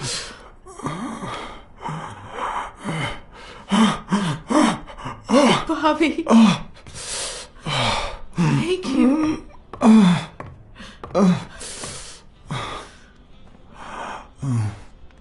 I had lots of reasons to consider this a great day. I had investigated a suicide case. I had discovered that, in truth, we were dealing with a murder. I had found and captured the prime suspect. And I had saved a life.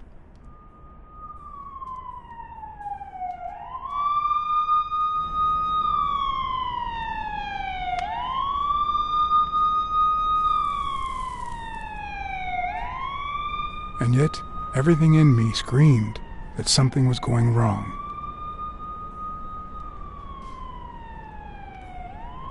Terribly wrong.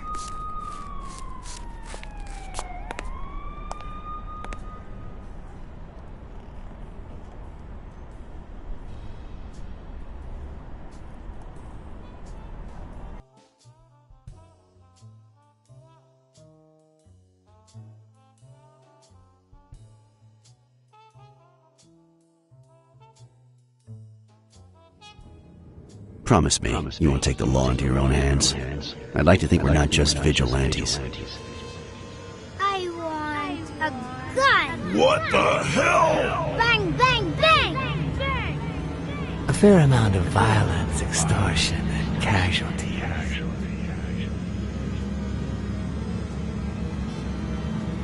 I hate detectives. Bang, bang, bang! Your dead meat cat. That you, Smirnoff?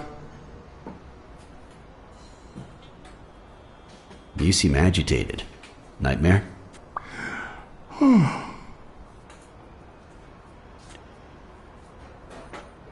How long have I been sleeping? I just got here. Anyway, why don't you go home? In his current condition, Yale's not going anywhere. Besides, we'll take it from here.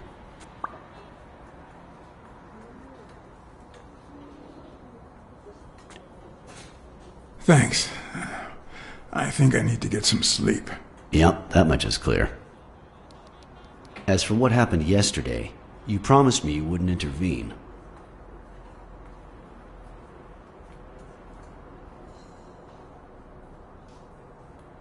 Bobby Yale attacked me. I had to do something. If you had warned me, maybe we could have avoided his assault. Anyway, what's done is done.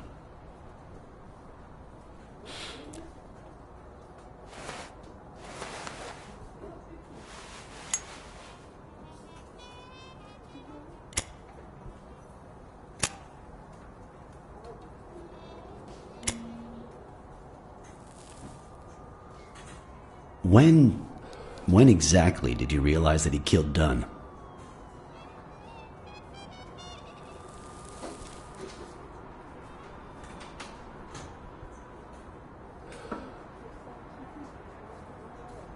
Out of sheer curiosity. I'm a cop after all.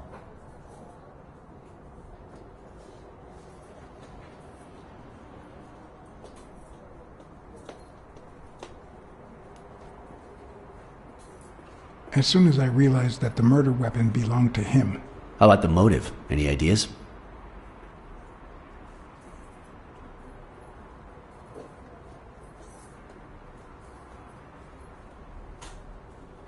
I know Dunn wanted to call the fight off after something Yale did, but I still don't know what.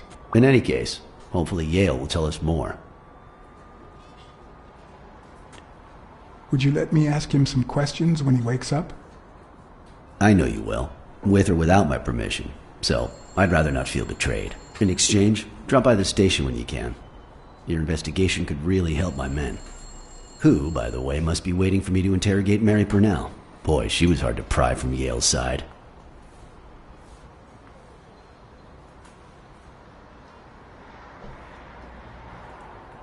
She's been through a lot in the past days. Be nice to her. Of course. In spite of it all, we're not just vigilantes. And as for you, go get some rest. God knows you need it. I will. Thanks for the advice. Tell the nurses to look at that face of yours. You look like a film detective in his last scene. I'm afraid this film isn't over yet. For your sake, I hope you're wrong. You're in charge now, officer. Okay. I'll send you relief in 6 hours. Understood? Doctor. Who are... Oh, detective. Congratulations. You fared pretty well against that kid. Better than most would have. Now, if you'll excuse me... Do I look like I fared well to you?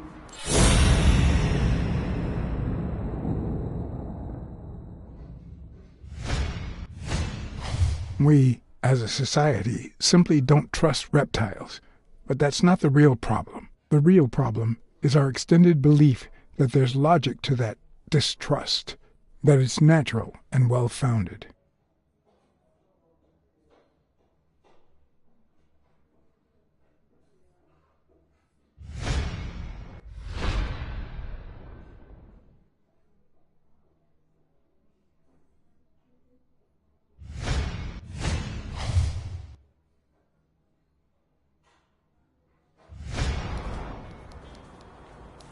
How's Yale? Is he awake? Oh, yeah. Go check on him before he falls asleep again.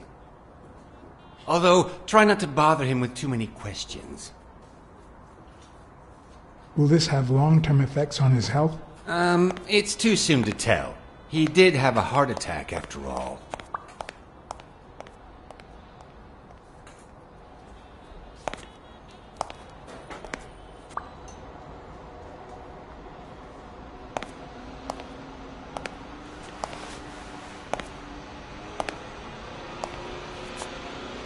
Go away. I don't want to see you. The doctor told me to sleep. I rarely get to interrogate a suspect with his guard down in a place as quiet as this. Getting the chance to study his body language with no distractions is a rare gift.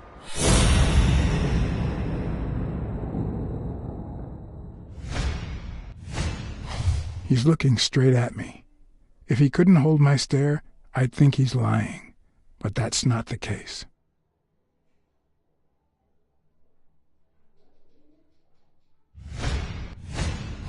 His heart rate is increasing. It could mean that he's lying, but it could also just be pure, unadulterated rage.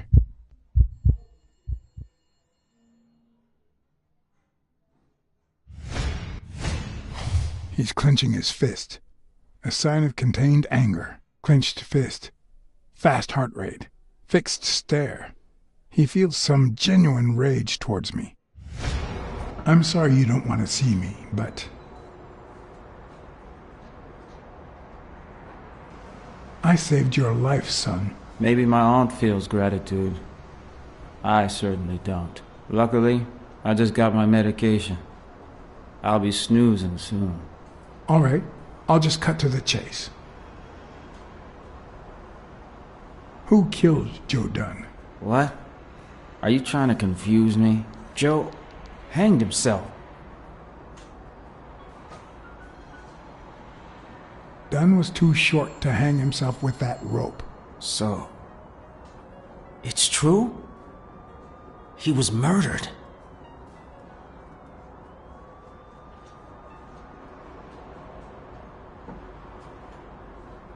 I know Dunn threatened to call off the fight. Why?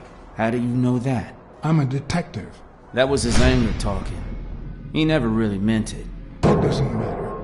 Why was he so mad at you? What did you do? Nothing. Joe thought that I wasn't training hard enough. That I was going to lose. All right. Let's just say that I believe you.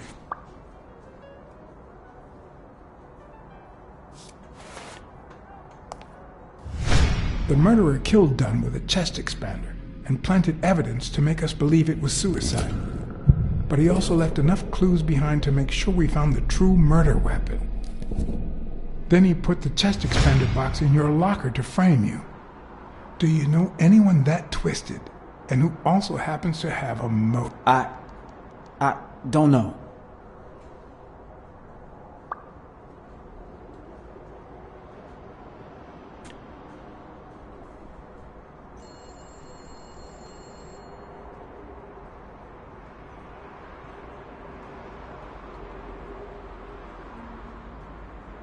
What about Frank Cassidy? Do you think he has a motive? Maybe. A few weeks ago, Joe took me to a boxing managers association meeting. Headed by Cassidy. Yeah. He was obsessed with making it illegal for boxers to fight without a manager. Or without an associated manager. Everyone seemed to go along with it until Joe spoke up. He said that would lower us to mob status. That Cassidy had founded the association just to make money by monopolizing the sport. That made others think twice. And Cassidy ended up empty-handed. Poor Cassidy.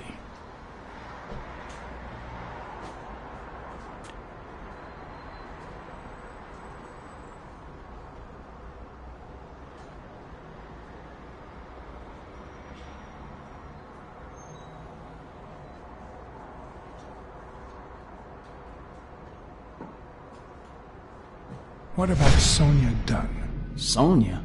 I doubt it. She's odd, but she's his daughter. I've seen worse, believe me. Maybe it was... What am I saying? Jake could never pull off something like that. Nothing. Never mind. Desmond O'Leary certainly seems twisted enough. Did he have anything against Dunn? I'm not sure if they knew each other. At least not in person. About a month ago, Joe kicked one of O'Leary's men out of the gym. He was trying to give a business card to... Jagos Giambi. Yeah, exactly. Did Jake tell you about that? Something like that. Blacksad. I think I owe you an, You know, my father disappeared when I was 6. Right after winning a fight. We never heard from him again. Do you know what that does to a kid? Who knows where I'd be if Joe Dunn hadn't been in my life. Even when I lost my way and put a gun to his head years later, he still took me under his wing and managed to steer me in the right direction. And now that he's gone, you're risking your life to find his murderer. Thanks.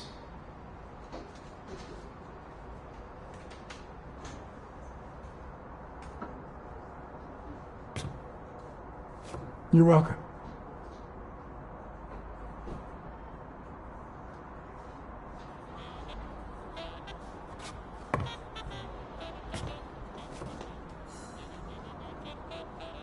The number of cigarette butts is inversely proportional to my hours of sleep. Ah, damn.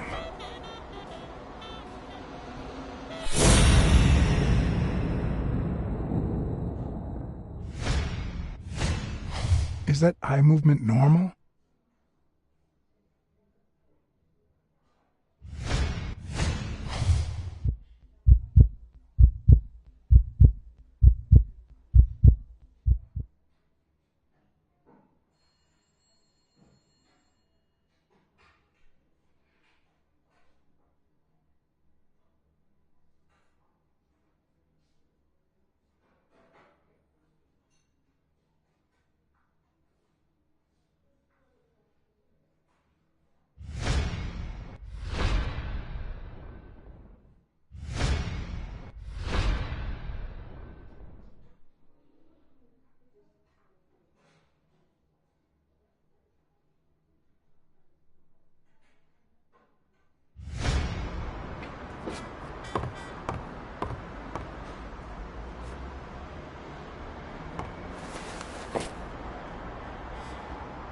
Ugh.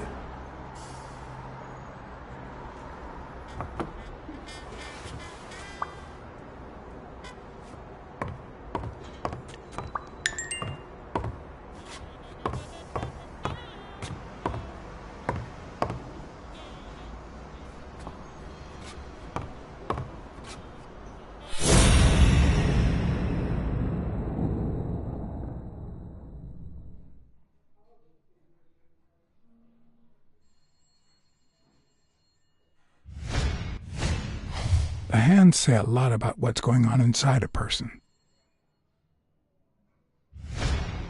He seems restless. Should I tell someone?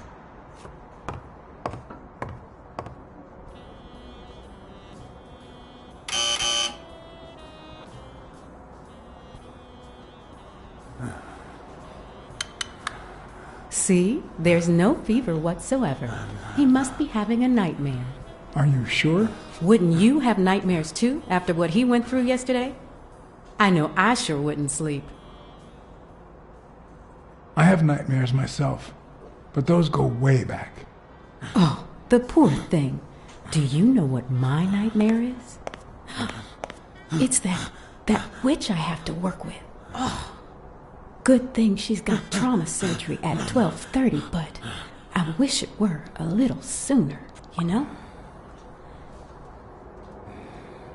Anyway, thank you for letting me know, and for bringing him in.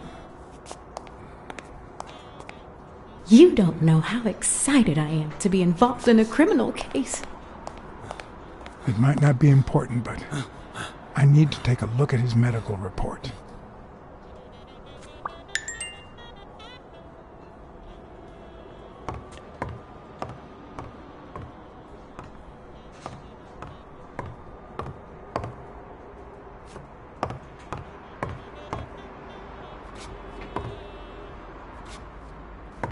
Something's wrong with him. I need to find out what.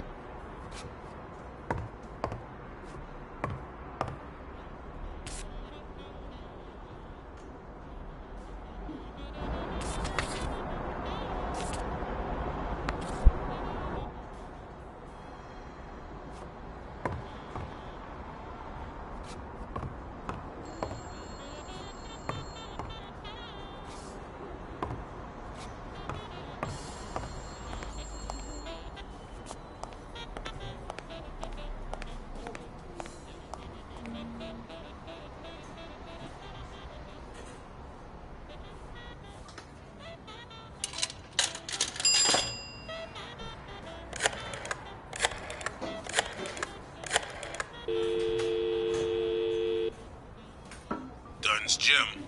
Sheikh Ostiambe speaking. Jake, it's Blacksad.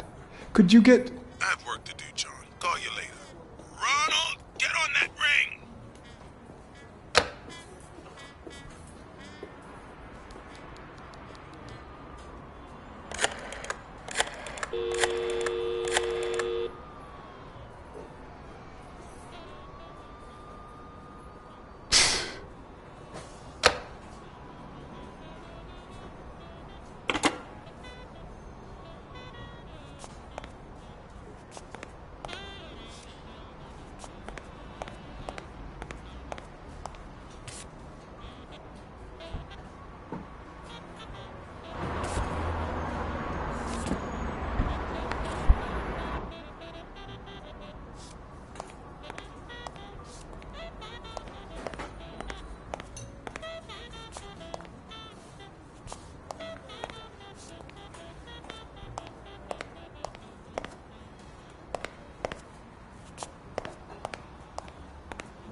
Hi.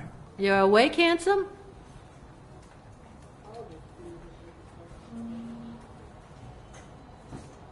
Can I have a Morley's, please? No, but I'll sell you a pack. Honey, get me a pack of Morleys for Mr. Hanson.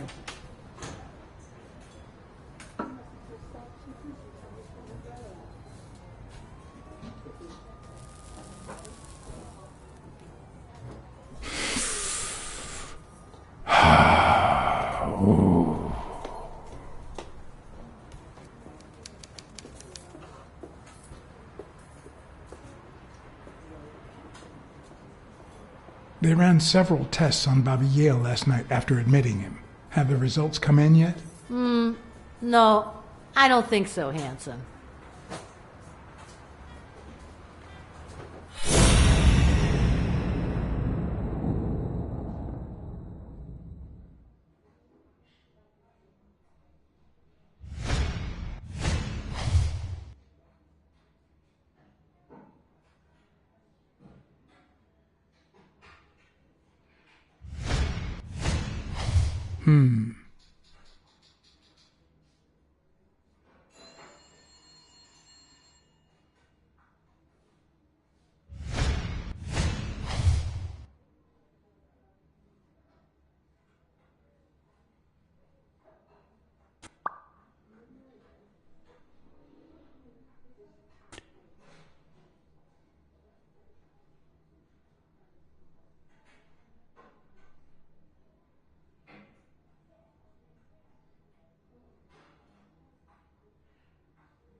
Hi, Rena. Still with us, handsome?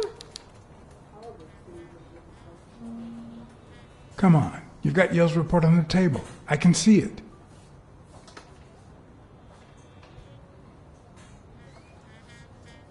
Well, that's that.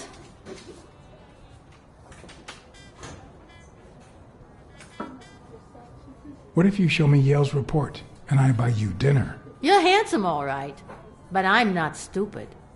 I won't be able to read Yale's medical report if she's around. I won't be able to read Yale's medical report if she's around.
Jerry, hi, Phil.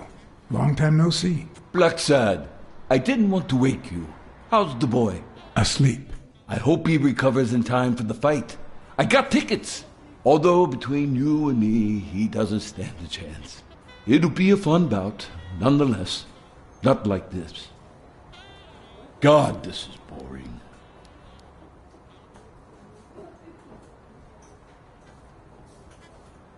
You say you've got a good job, and yet you're bored. Well, it's just a figure of speech, really. I like my job. Is it boring? Yes, but I can entertain myself with a good fight or a football game. Well, watching them, that is.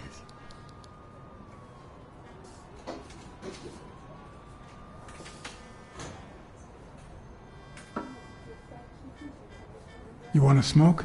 Don't smoke or drink. No vice for me. Smoking's dirty. Alcohol goes straight to your head. And women, they're all just mean. Well, everyone except mine.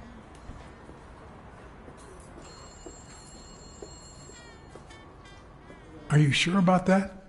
Not even one little vice? Nope. Between you and me, when someone gives in to vice, it's because something's missing. Something in their life just isn't right. I've got a good wife, a good job, a good house, a good TV, and a good hobby. Sports. Well, watching them, that is. What else do I need, eh? Blacksad, vice is for losers. Man, I'm bored. Are the odds against Yale that bad? The boy's talented, don't get me wrong. But stone is stone, you know? I bet half my pay, but you know, no vice for me. Well, I'm going back in.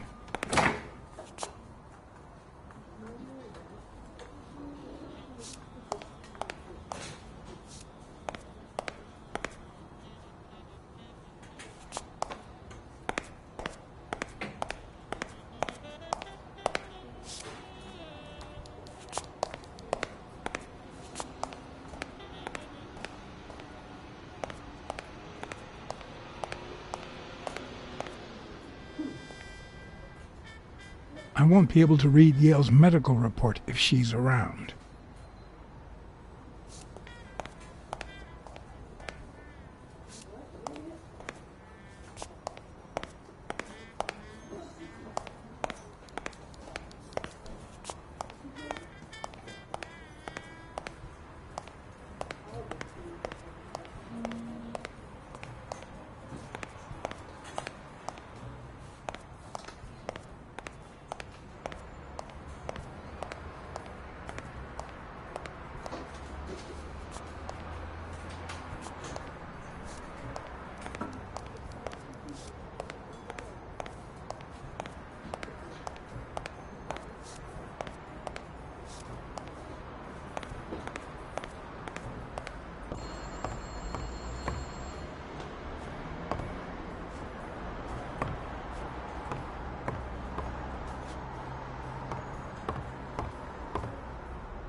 I need to get my hands on his test results.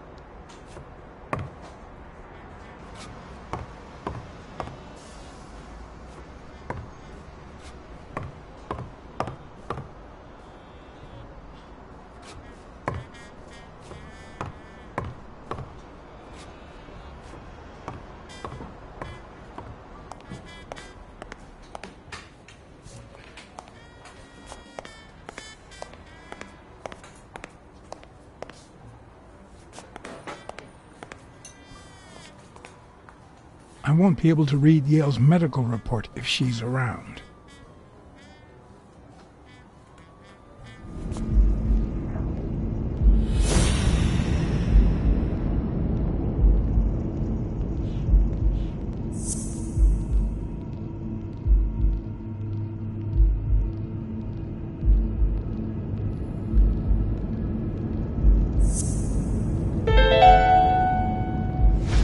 No. Footprints don't match. If Yale killed Dunn, he did it without stepping in the paint, or in different shoes.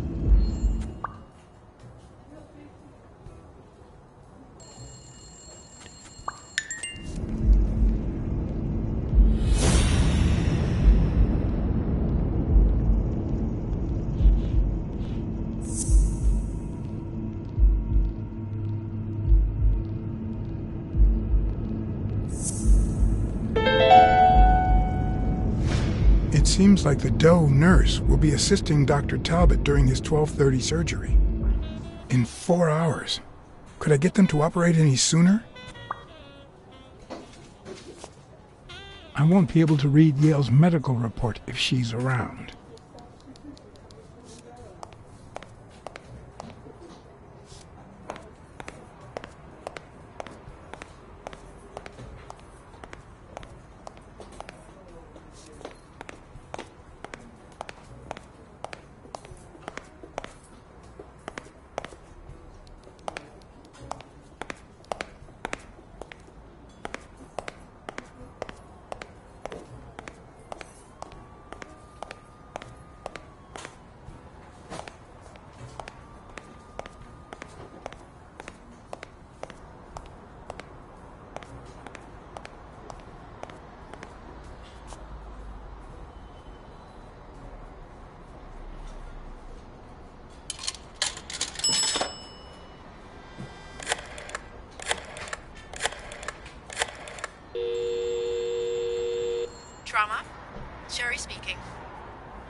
Get Dr. Gregor Talbot, please.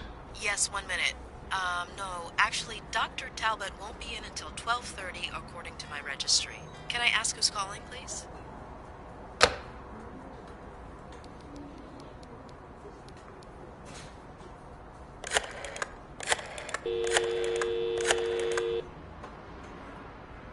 Sherry, this is Dr. Talbot. We have to reschedule the 12:30 procedure.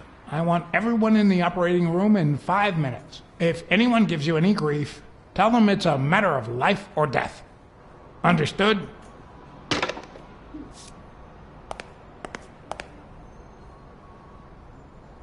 A matter of life and death. A matter of life and death. You gotta be kidding me.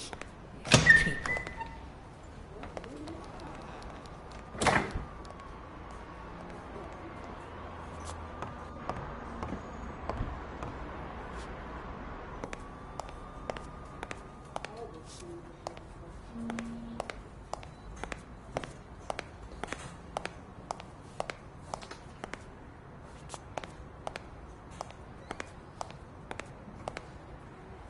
All right, now.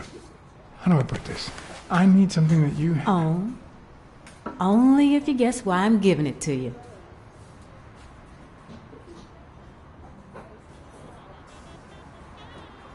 You want to help me solve a criminal investigation. Well, aren't you smart? But be quick about it. You hear me, huh? If that witch comes back...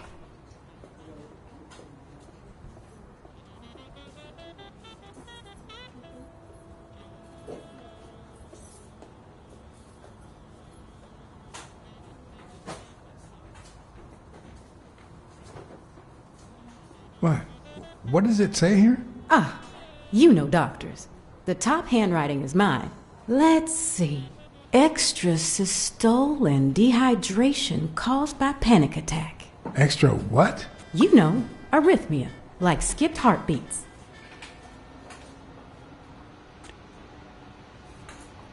What about this here? It's a good thing I know that Mr. Yale is in Dr. Ferguson's hands. Otherwise, I'd be worried. Hey, no means no, miss. You really don't know who I am, do you? Miss, I've got orders. And the fact is, those orders say that... Here you are, Miss Dunn. Huh? Tell him, Blacksad. I can't get through that thick skull of his. You see, Highfill,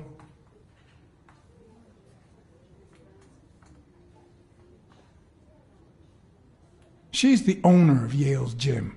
A woman? Whether the kid recovers or not depends entirely on her. Between you and me, and all due respect, miss, but aren't we taking this woman's liberation a little too far?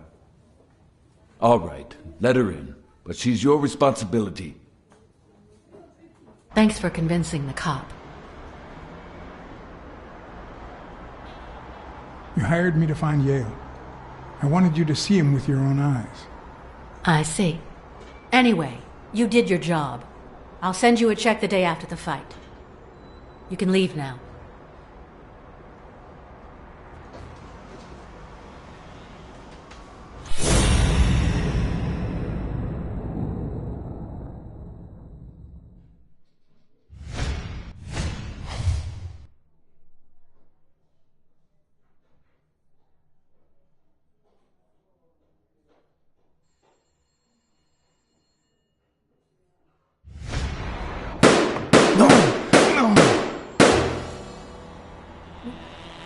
Why did you say that?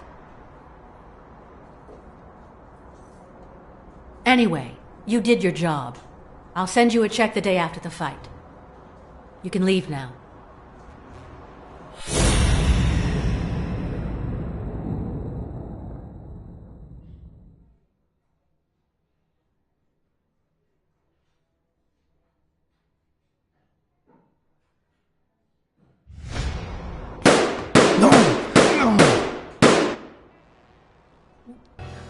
Why did you say that?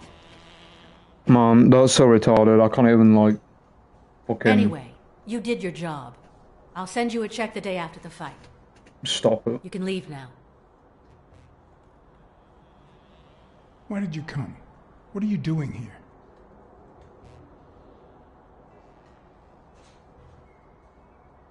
Please, tell me, why are you here?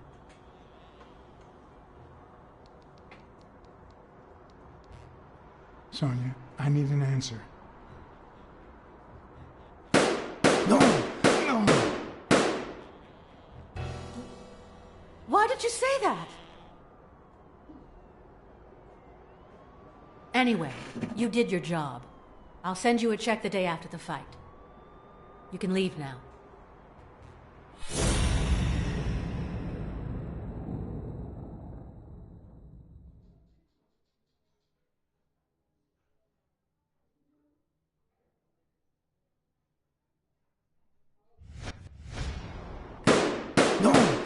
Oh, and it's not letting me do anything. Look at that.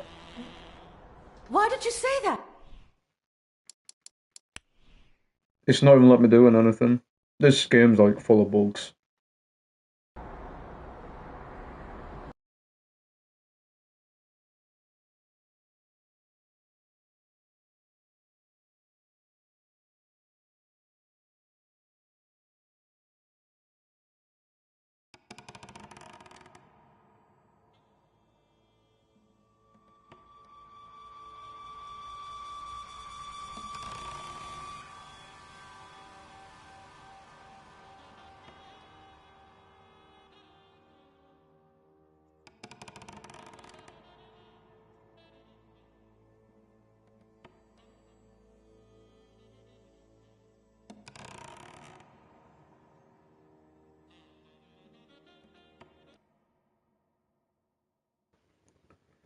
Let's see what'll show up this time.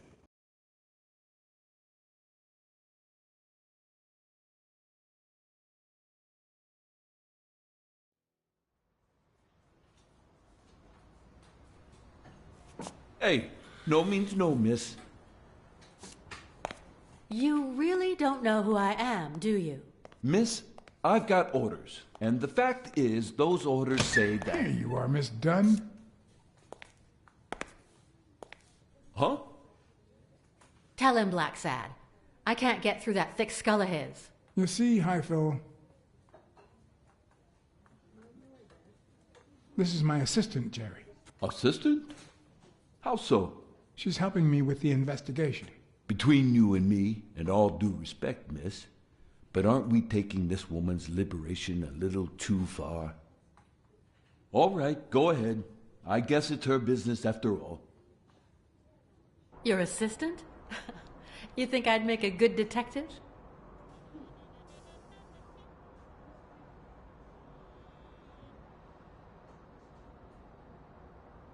Indeed. You're cold and cunning. Two of our hallmark traits. I see tact is not one of those traits. Anyway, you did your job. I'll send you a check the day after the fight. You can leave now.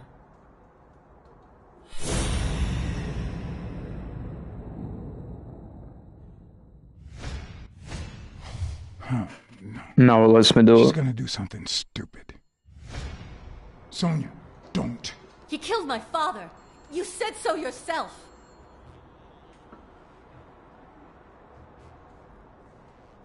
Well, now I think he didn't. Sonia, I have reasons to believe he's innocent. He almost killed you in that floozy's apartment. How could he not be guilty?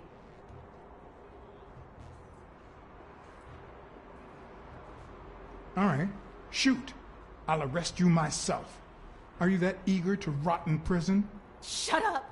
None of that matters. How could he not be guilty?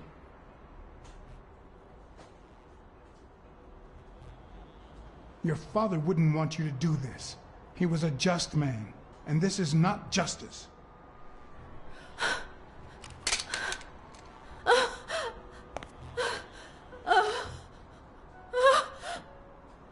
Shh. It's okay.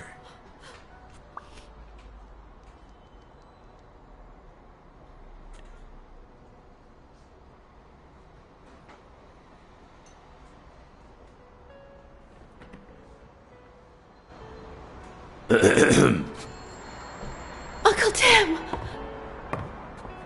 Sweetie, I came back from Los Angeles as soon as I could. I told you not to rush back. Come on now, honey. Aren't you going to introduce me to your friend? No, this is John Blacksad, the detective who found Bobby. Oh, so this is strictly professional. I thought you had some good news for your uncle. No, Uncle Tim, don't be silly. Come on, we'd better let him rest.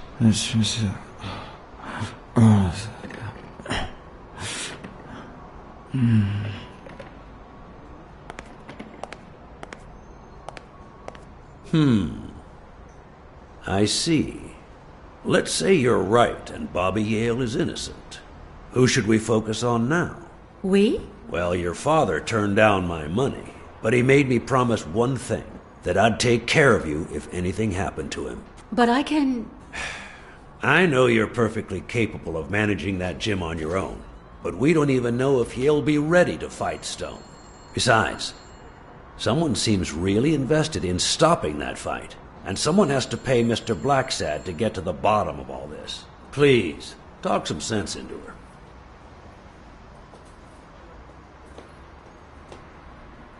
I don't need more money. Yeah, you hired me to find Yale, but in my mind, the case isn't closed. And you have my deepest respect, but I'll pay you just the same. All right. Thank you, Uncle. Thank you so much. All right, stop crying or you'll ruin your makeup, honey. Now fix yourself up and I'll buy you some breakfast. Wait, my purse. I'll get it. It must be... Blacksad, wait a minute. I think she needs some time alone, just like you and me. Listen, boy, do whatever it takes to find Joe's murder.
Murder.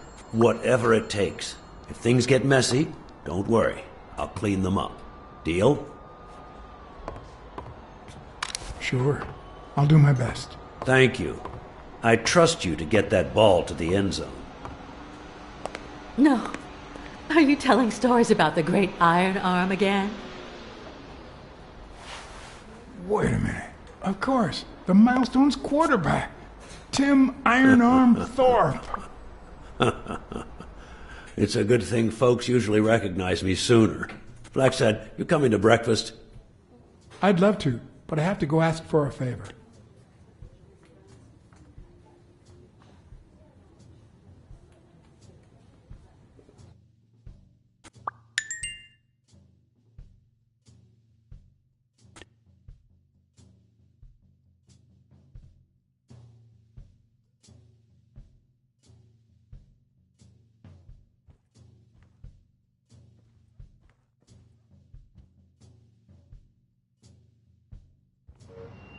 The investigation required that I ask Jake for a small favor.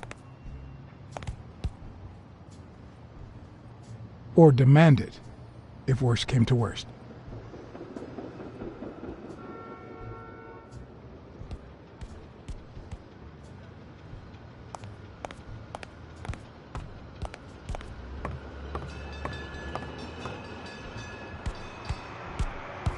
Hey, Jake. Not now, John.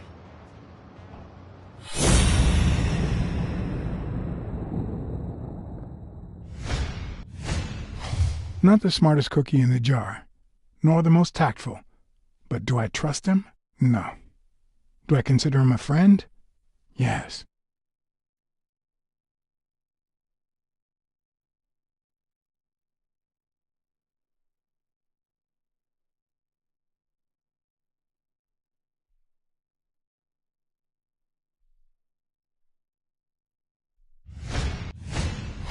He's been training with those same shorts for who knows how long.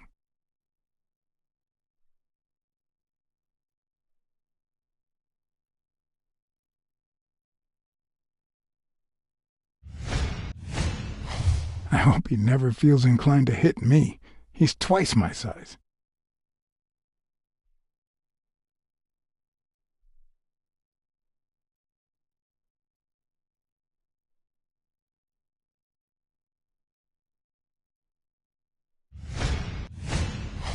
I hope he never feels inclined to hit me. He's twice my size.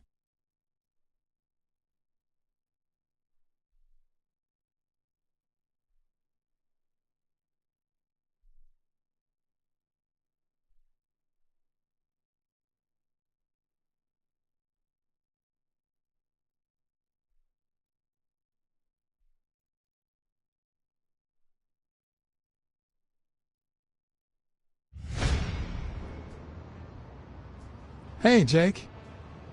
Damn it! Wait a minute. Hey, Jake. I said not now. Hey, Jake. I said not now. Hey, Jake. I said not now. Hey, Jake. Damn it! Wait a minute.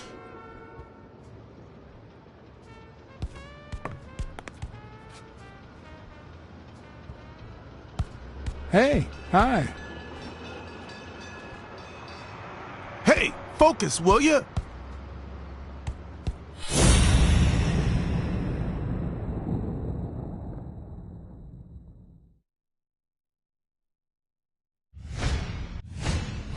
How many hits does a boxer take to the head throughout his career?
This one's got extra padding, just like Jake.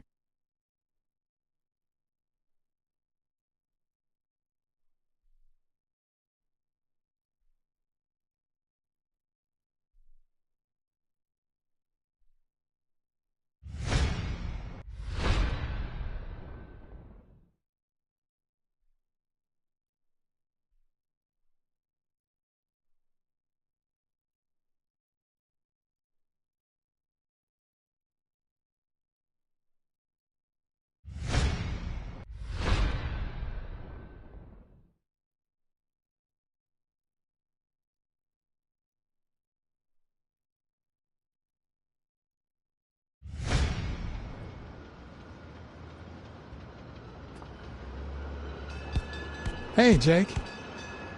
I said not now.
Hey, Jake.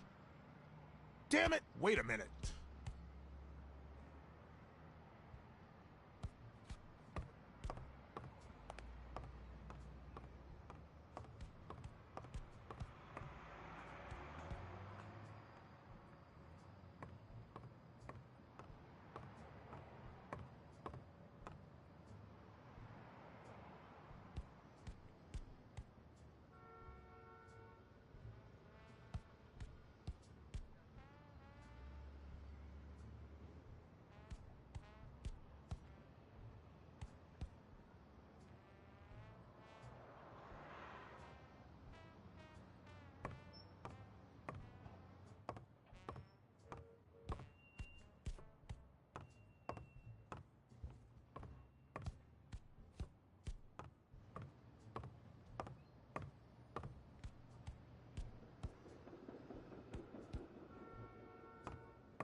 I once shredded a bag like that, just out of pure rage.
All right, that's enough. Take 5. Go on.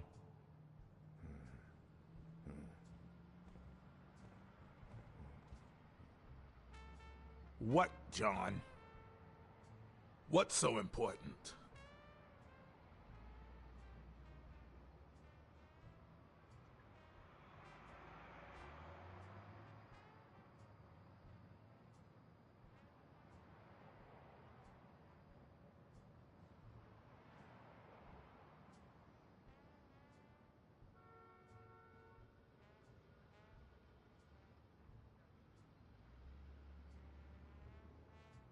Why are you coaching that guy?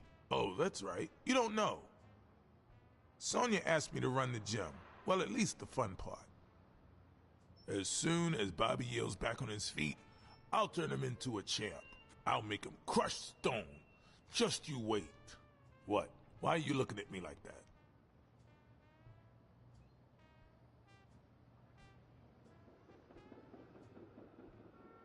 Is it the first time you coached anyone? Yeah, but you think I can't do this, don't you? Well, screw you. We'll win that fight.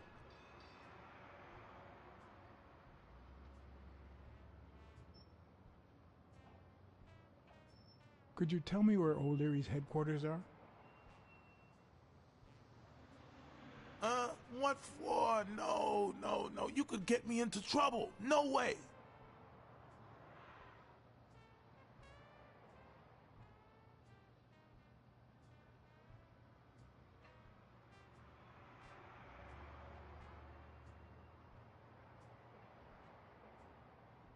If we weren't friends, I'd tell Sonya you work for O'Leary. Although, if we were friends, you wouldn't hesitate to help me.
Tell me, Jake, are we friends or not?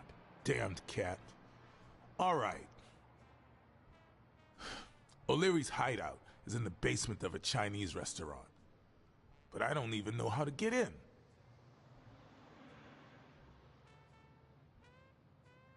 Have you noticed anything strange about Sonya? I don't know. Yesterday she said she hated the gym. But it also seemed like she wanted to save the place. Do you get any of this? I sure don't.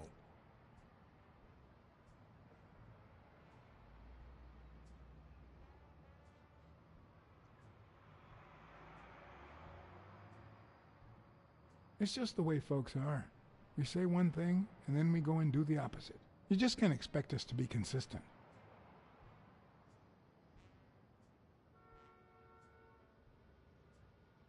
Well, I'll see you tonight. See you there. Ronald, the break's over.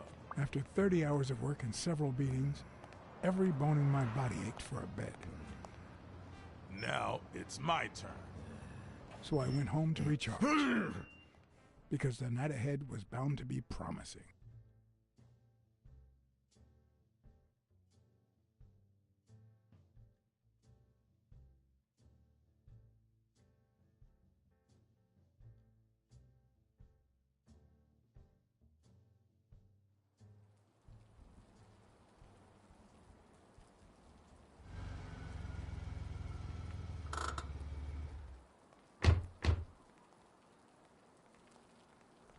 What do you know about that basement? Well, let me think. Nothing? Come on, Jake, for Christ's sake.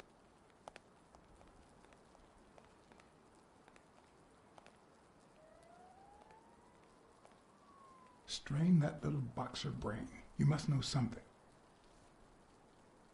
I've come to get O'Leary several times, but they always make me wait in the dining room. One day it was so late that the restaurant was closed. They made me call from a payphone in that alley over there to let them know I was here. A few minutes later, O'Leary came out the back door, that red one there. All right. You stay by the payphone. Wait till I'm inside. If you see anyone, call the same number you did that one time. Let it ring twice and hang up. Got it? Screw you! A promising night indeed.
A bit too high to climb, if the basement I'm looking for were in that building.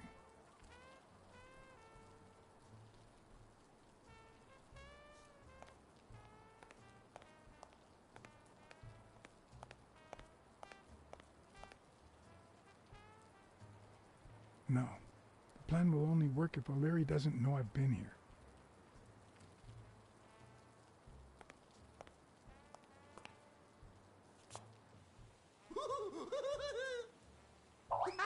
Would he even notice if I got in?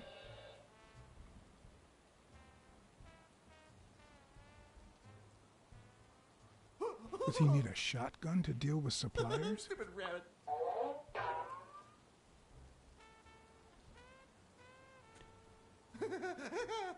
I'm guessing it lights up when they ring at the main door. Oh, stupid duck.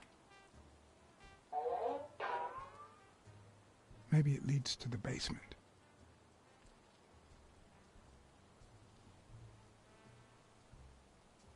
Something tells me he'd notice me no matter how stealthy I was. Stupid pig.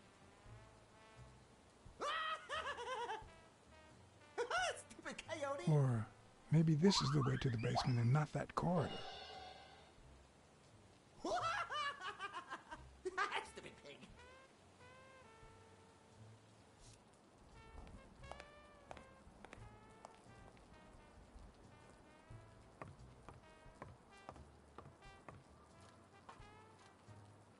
Could it be an elevator shaft? How does this thing open?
What happened? Should we run for it? Do I look like I'm in a hurry?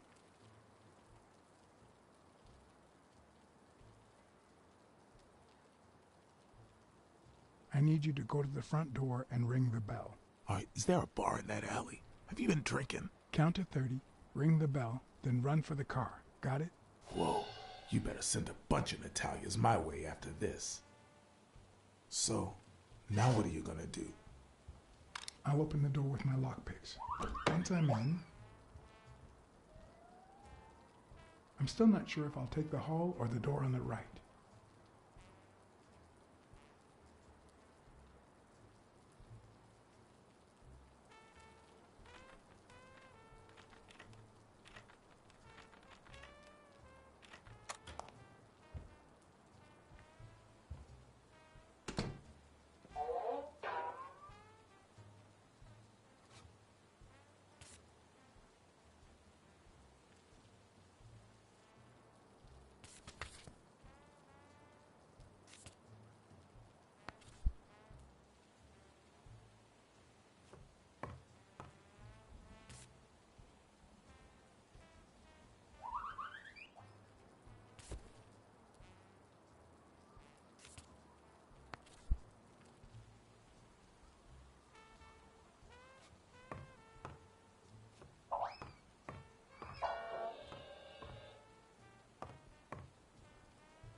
Whoa, you better send a bunch of Natalias my way after this. So, now what are you gonna do? I'll open the door with my lockpicks. Once I'm in, I'm still not sure if I'll take the hall or the door on the right.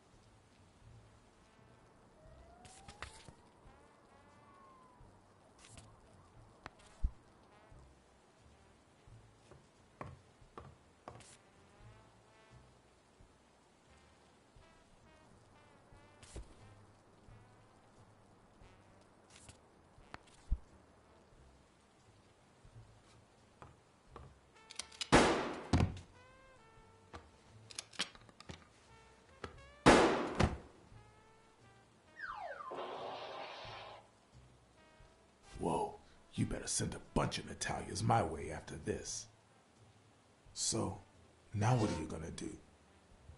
I'll open the door with my lockpicks. Once I'm in, I'm still not sure if I'll take the hall or the door on the right.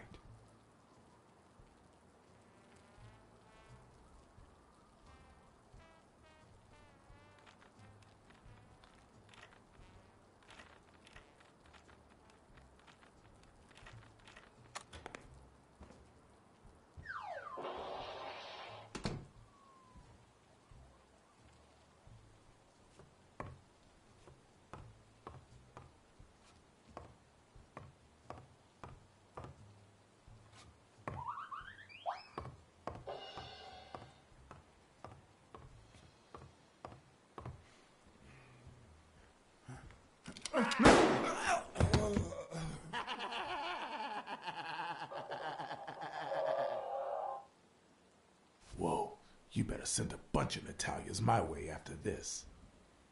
So, now what are you gonna do? I'll open the door with my lockpicks. Once I'm in, I'm still not sure if I'll take the hall or the door on the right.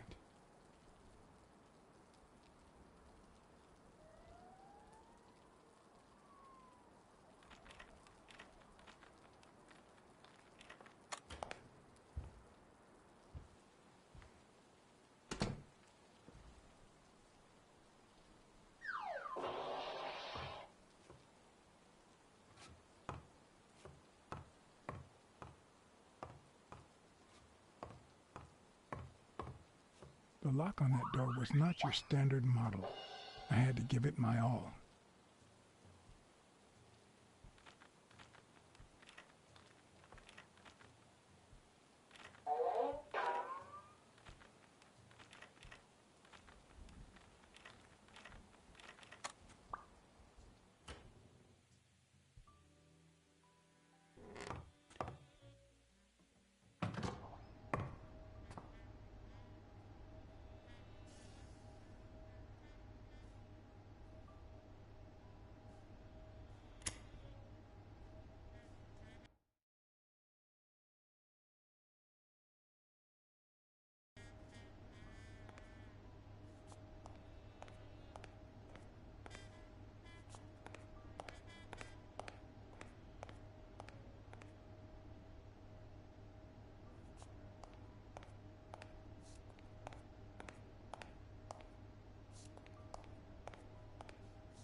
I thought I saw a potty cat.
I was expecting some frozen bodies.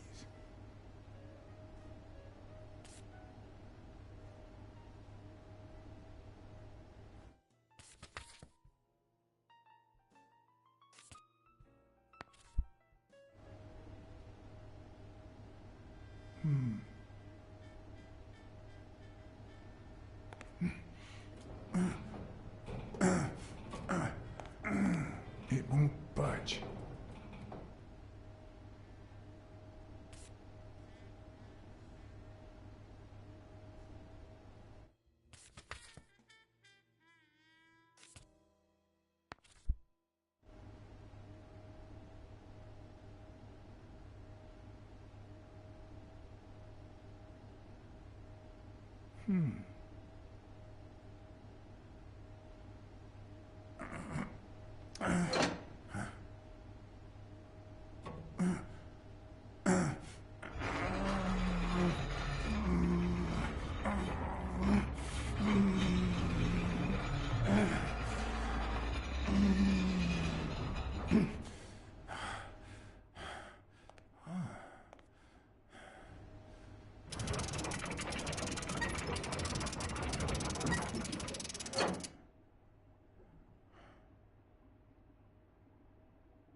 Does O'Leary have a network of pals?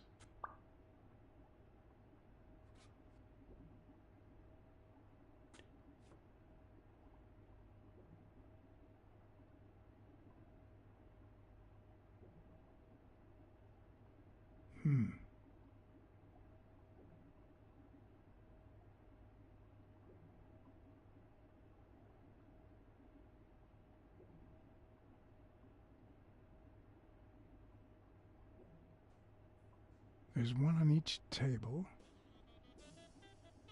except this one.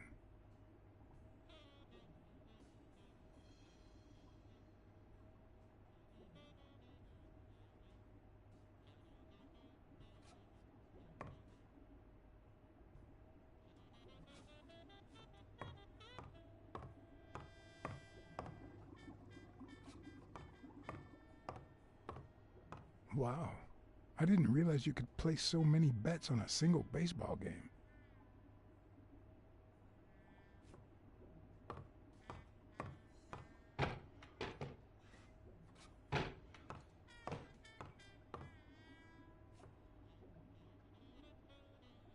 It looks like a summary of all the bets that come in.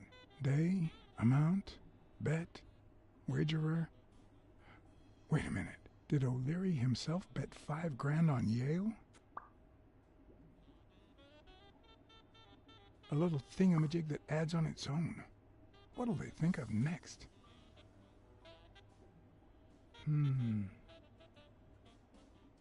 Sometimes I forget that criminals, even the office variety, have family and kids.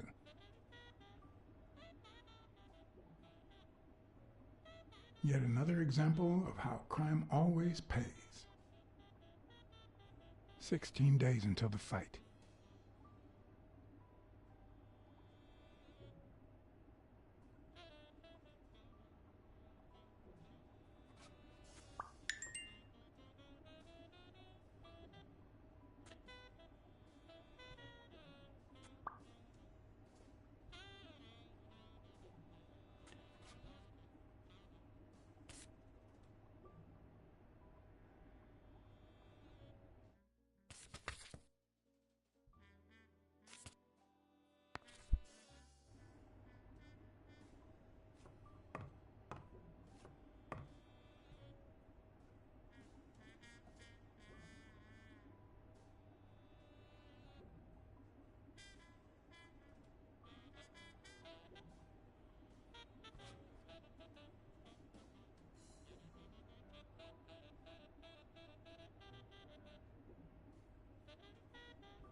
that be Ireland?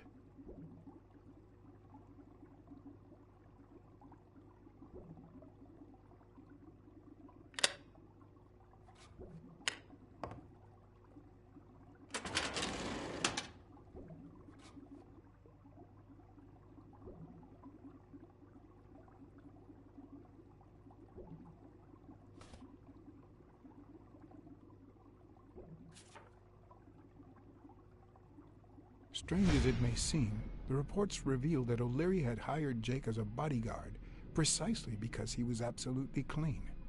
Apparently, he liked to surround himself with honest people when he mingled with the high society.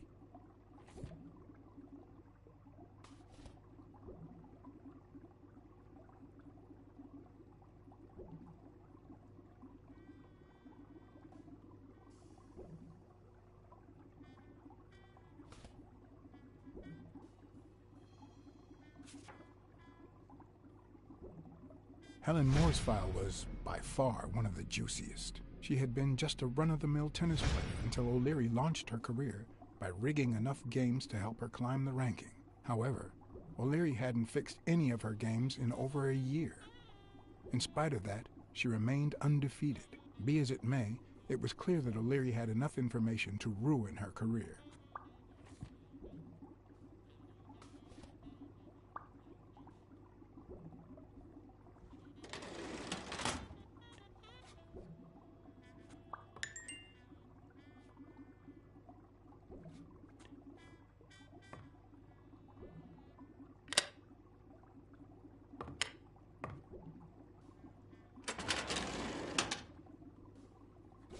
The painting concealed file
after filed of celebrity reports with all sorts of shady information, ranging from S to Z. Almost all of them were athletes. Is that what O'Leary meant when he said that detectives and police officers were his friends? I wonder how many spy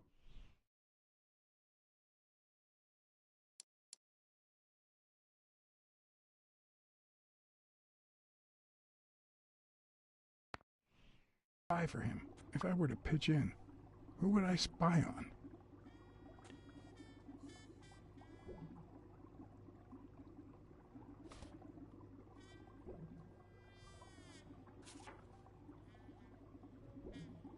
In Bobby Yale's folder, all I found was a log of his incredible stats as an aspiring champion.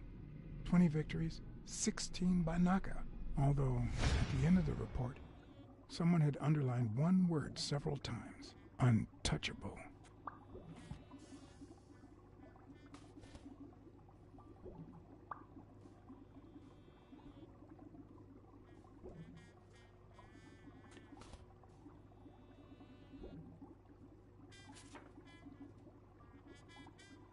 According to Stone's report, he was so clean, not to mention hard to corrupt, that O'Leary opted for a more subtle strategy. Apparently, when he broke up with the tennis player Helen Moore, he set her up with Stone. Lucky for him, they hit it off. As I put away the report, I stopped in my tracks.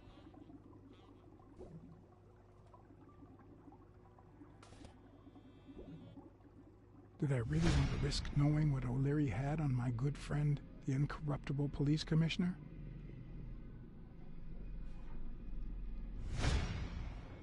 I sighed in relief. O'Leary had tried to buy Smirnoff on several occasions, but failed. Luckily, O'Leary had nothing on him, or me.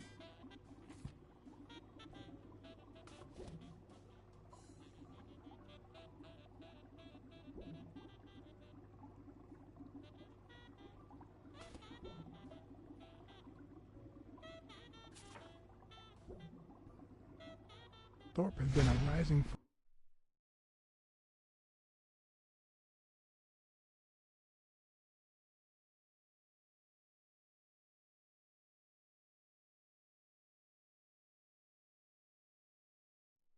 football star before the war, which he came back from with honors and decorations. After the truce, he resumed his career.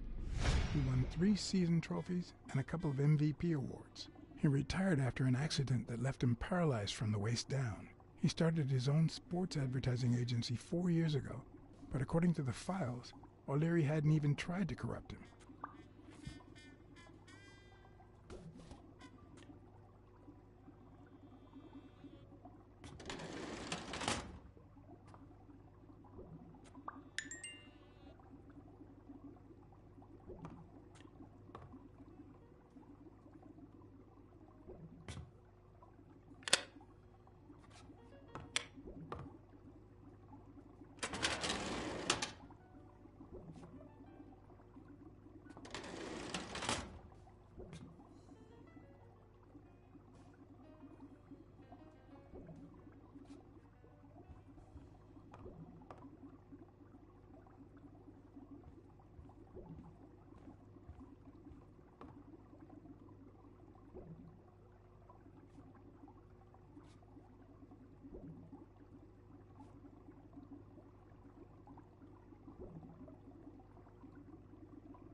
Luckily or not, files in through R included no one that I could somehow connect to the case.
Dunn's integrity was legendary, even in O'Leary's shady reports, just like Yale had said. Dunn had kicked one of O'Leary's men out of the gym when he found him snooping around.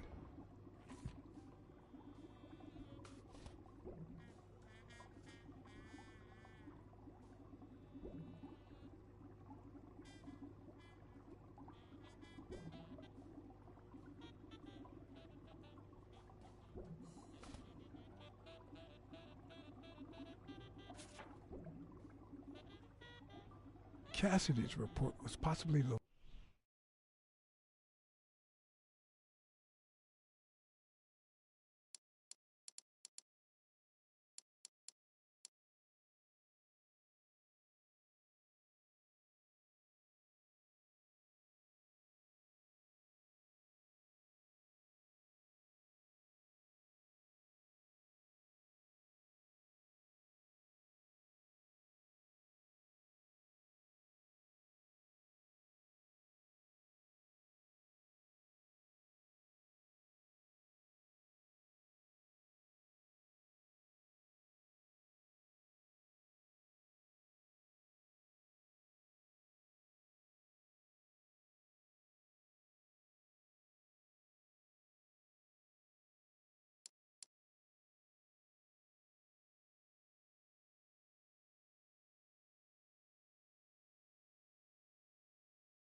longest among all of O'Leary's files.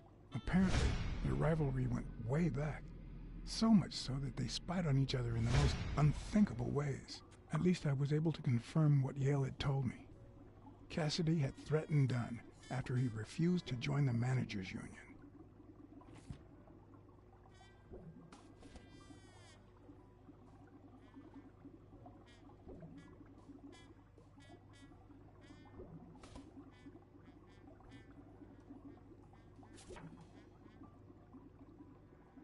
The report on Yale's father was the shortest of all, since only his name was left. Why?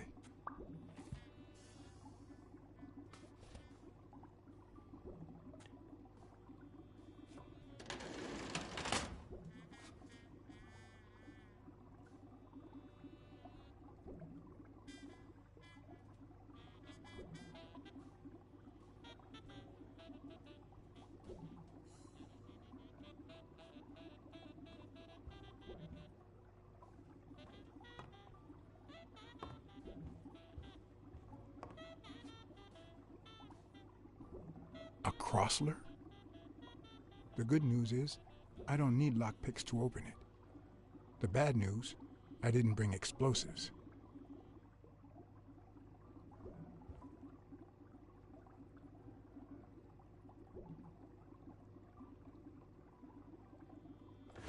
Even Dunn had a gun in his office.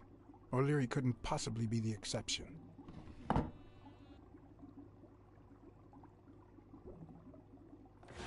Dunn had $200 in his safe. O'Leary had about $20,000 in a drawer.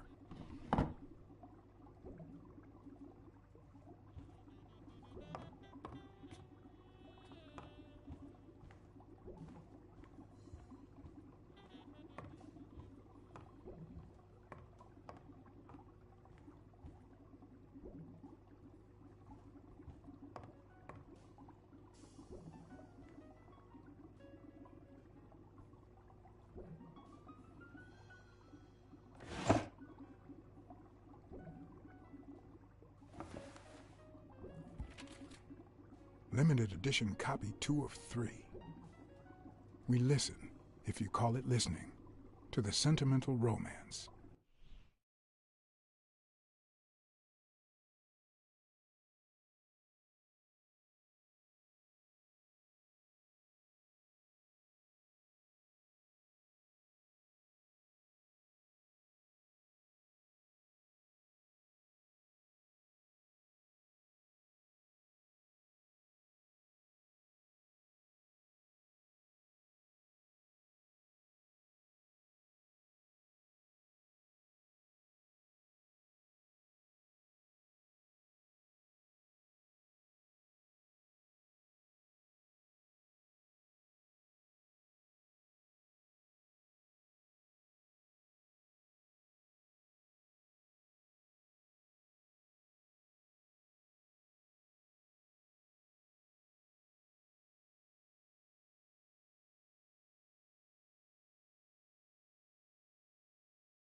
Your eyes act like the moon.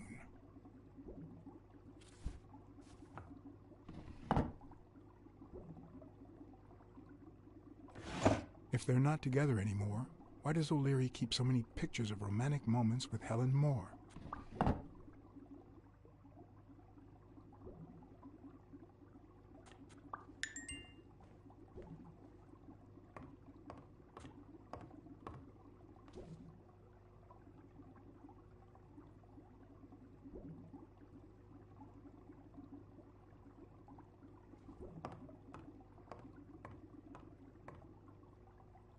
I'd say that's Ireland too.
Ireland, of course. This guy's obsessed.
Luckily or not, files in through R included no one that I could somehow connect to the case.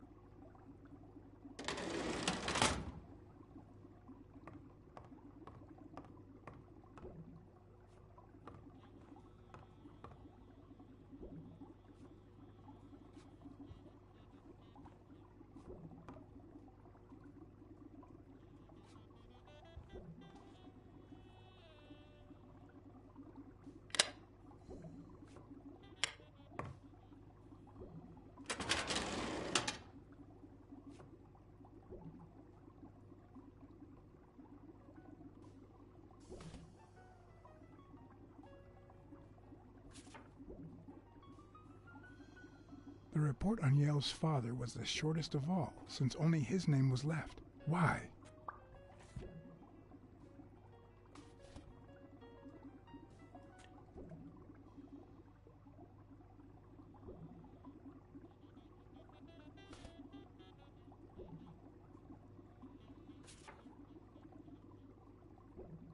Dunn's integrity was legendary, even in O'Leary's shady reports, just like Yale had said.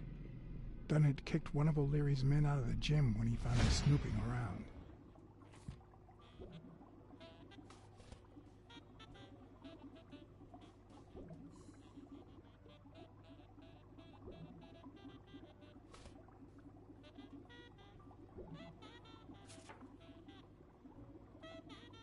Cassidy's report was possibly the longest among all of O'Leary's files. Apparently, their rivalry went way back. So much so that they spied on each other in the most unthinkable ways. At least I was able to confirm what Yale had told me. Cassidy had threatened Dunn after he refused to join the managers' union.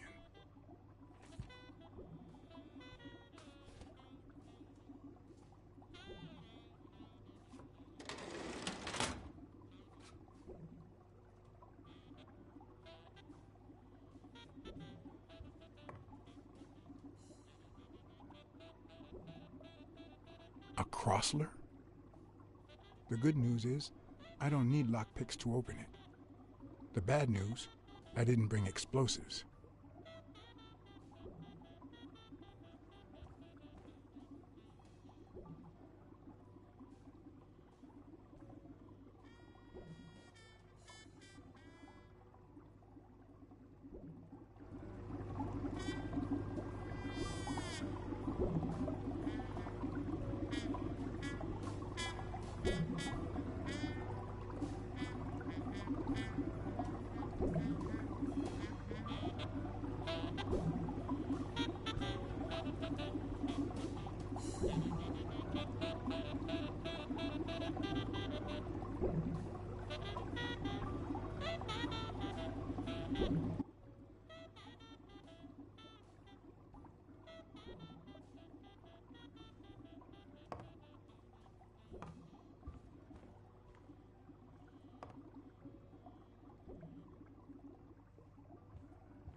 Even Dunn had a gun in his office. O'Leary couldn't possibly be the exception.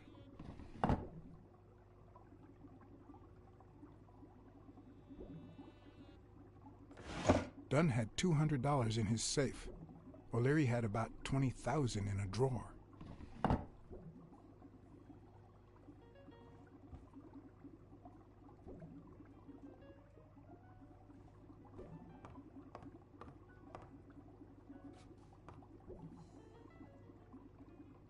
I'd say that's Ireland, too.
Limited edition copy 2 of 3. We listen, if you call it listening, to the sentimental romance. Your eyes act like the moon.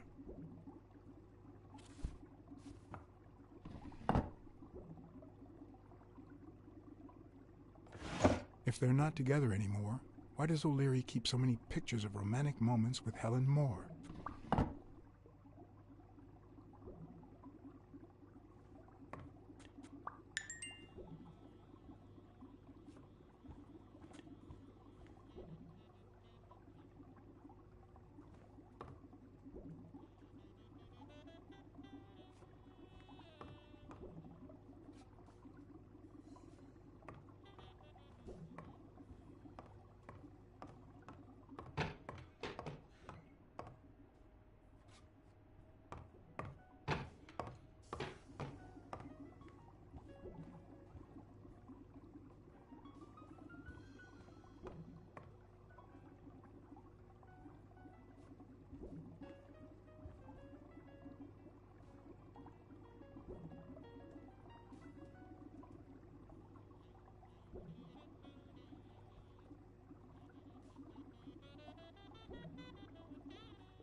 Ireland, of course.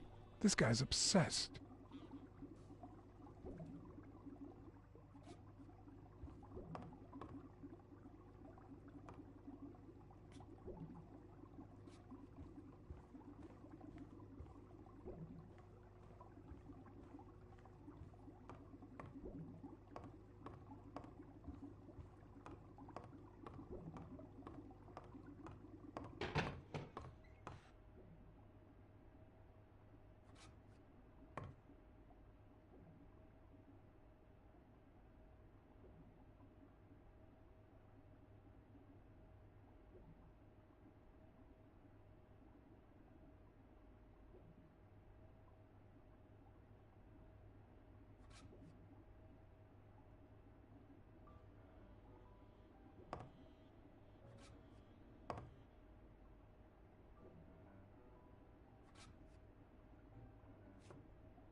I'd say that's Ireland too.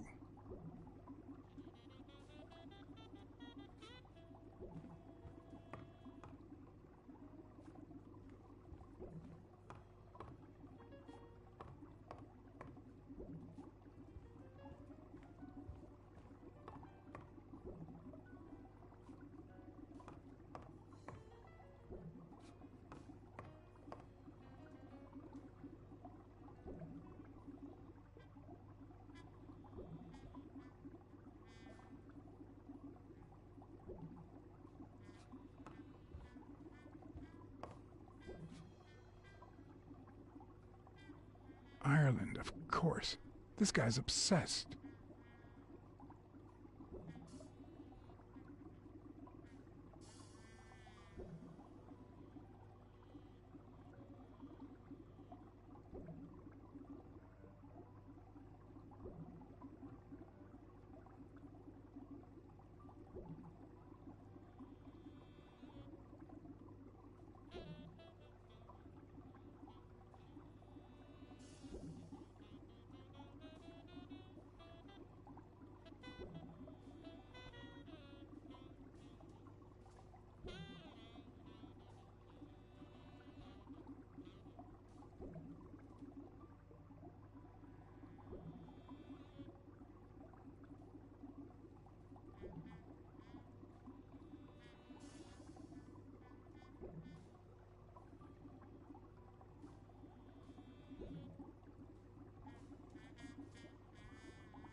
Luckily or not, files in through R included no one that I could somehow connect to the case.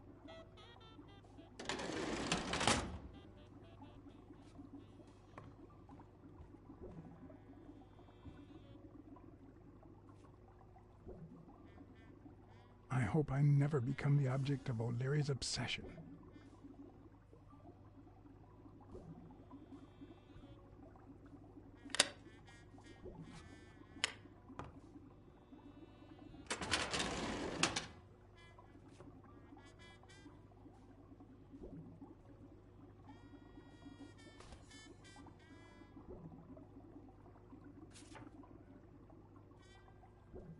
Dunn's integrity was legendary, even in O'Leary's shady reports, just like Yale had said. Dunn had kicked one of O'Leary's men out of the gym when he found him snooping around.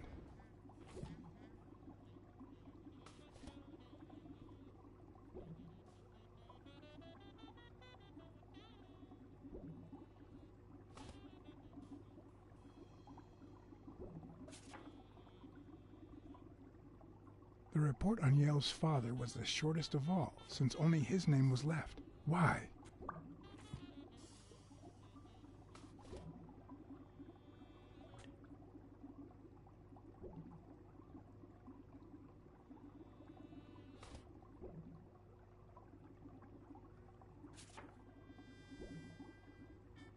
Cassidy's report was possibly the longest among all of O'Leary's files. Apparently, their rivalry went way back. So much so that they spied on each other in the most unthinkable ways. At least I was able to confirm what Yale had told me.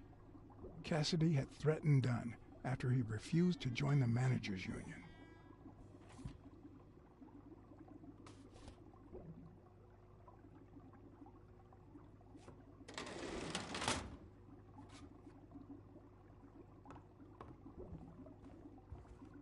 A Crossler? The good news is, I don't need lockpicks to open it. The bad news, I didn't bring explosives.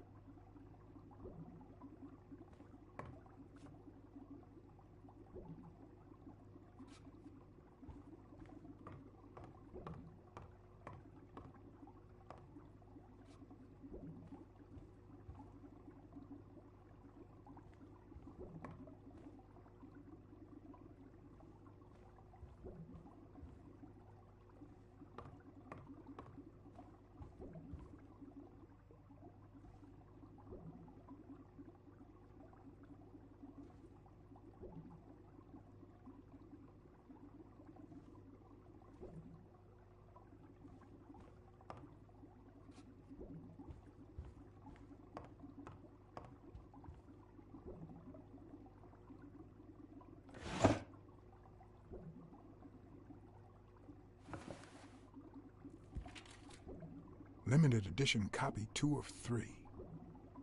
We listen, if you call it listening, to the sentimental romance. Your eyes act like the moon.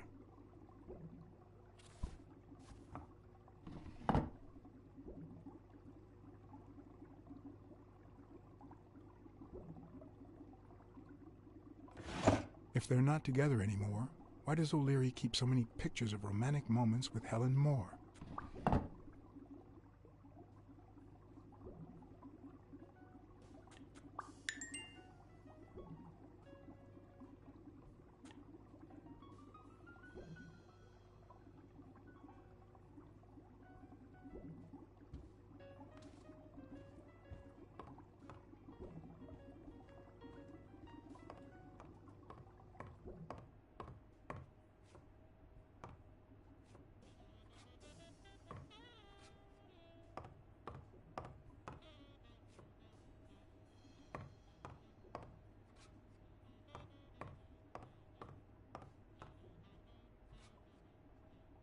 The odds are incredibly in Stone's favor.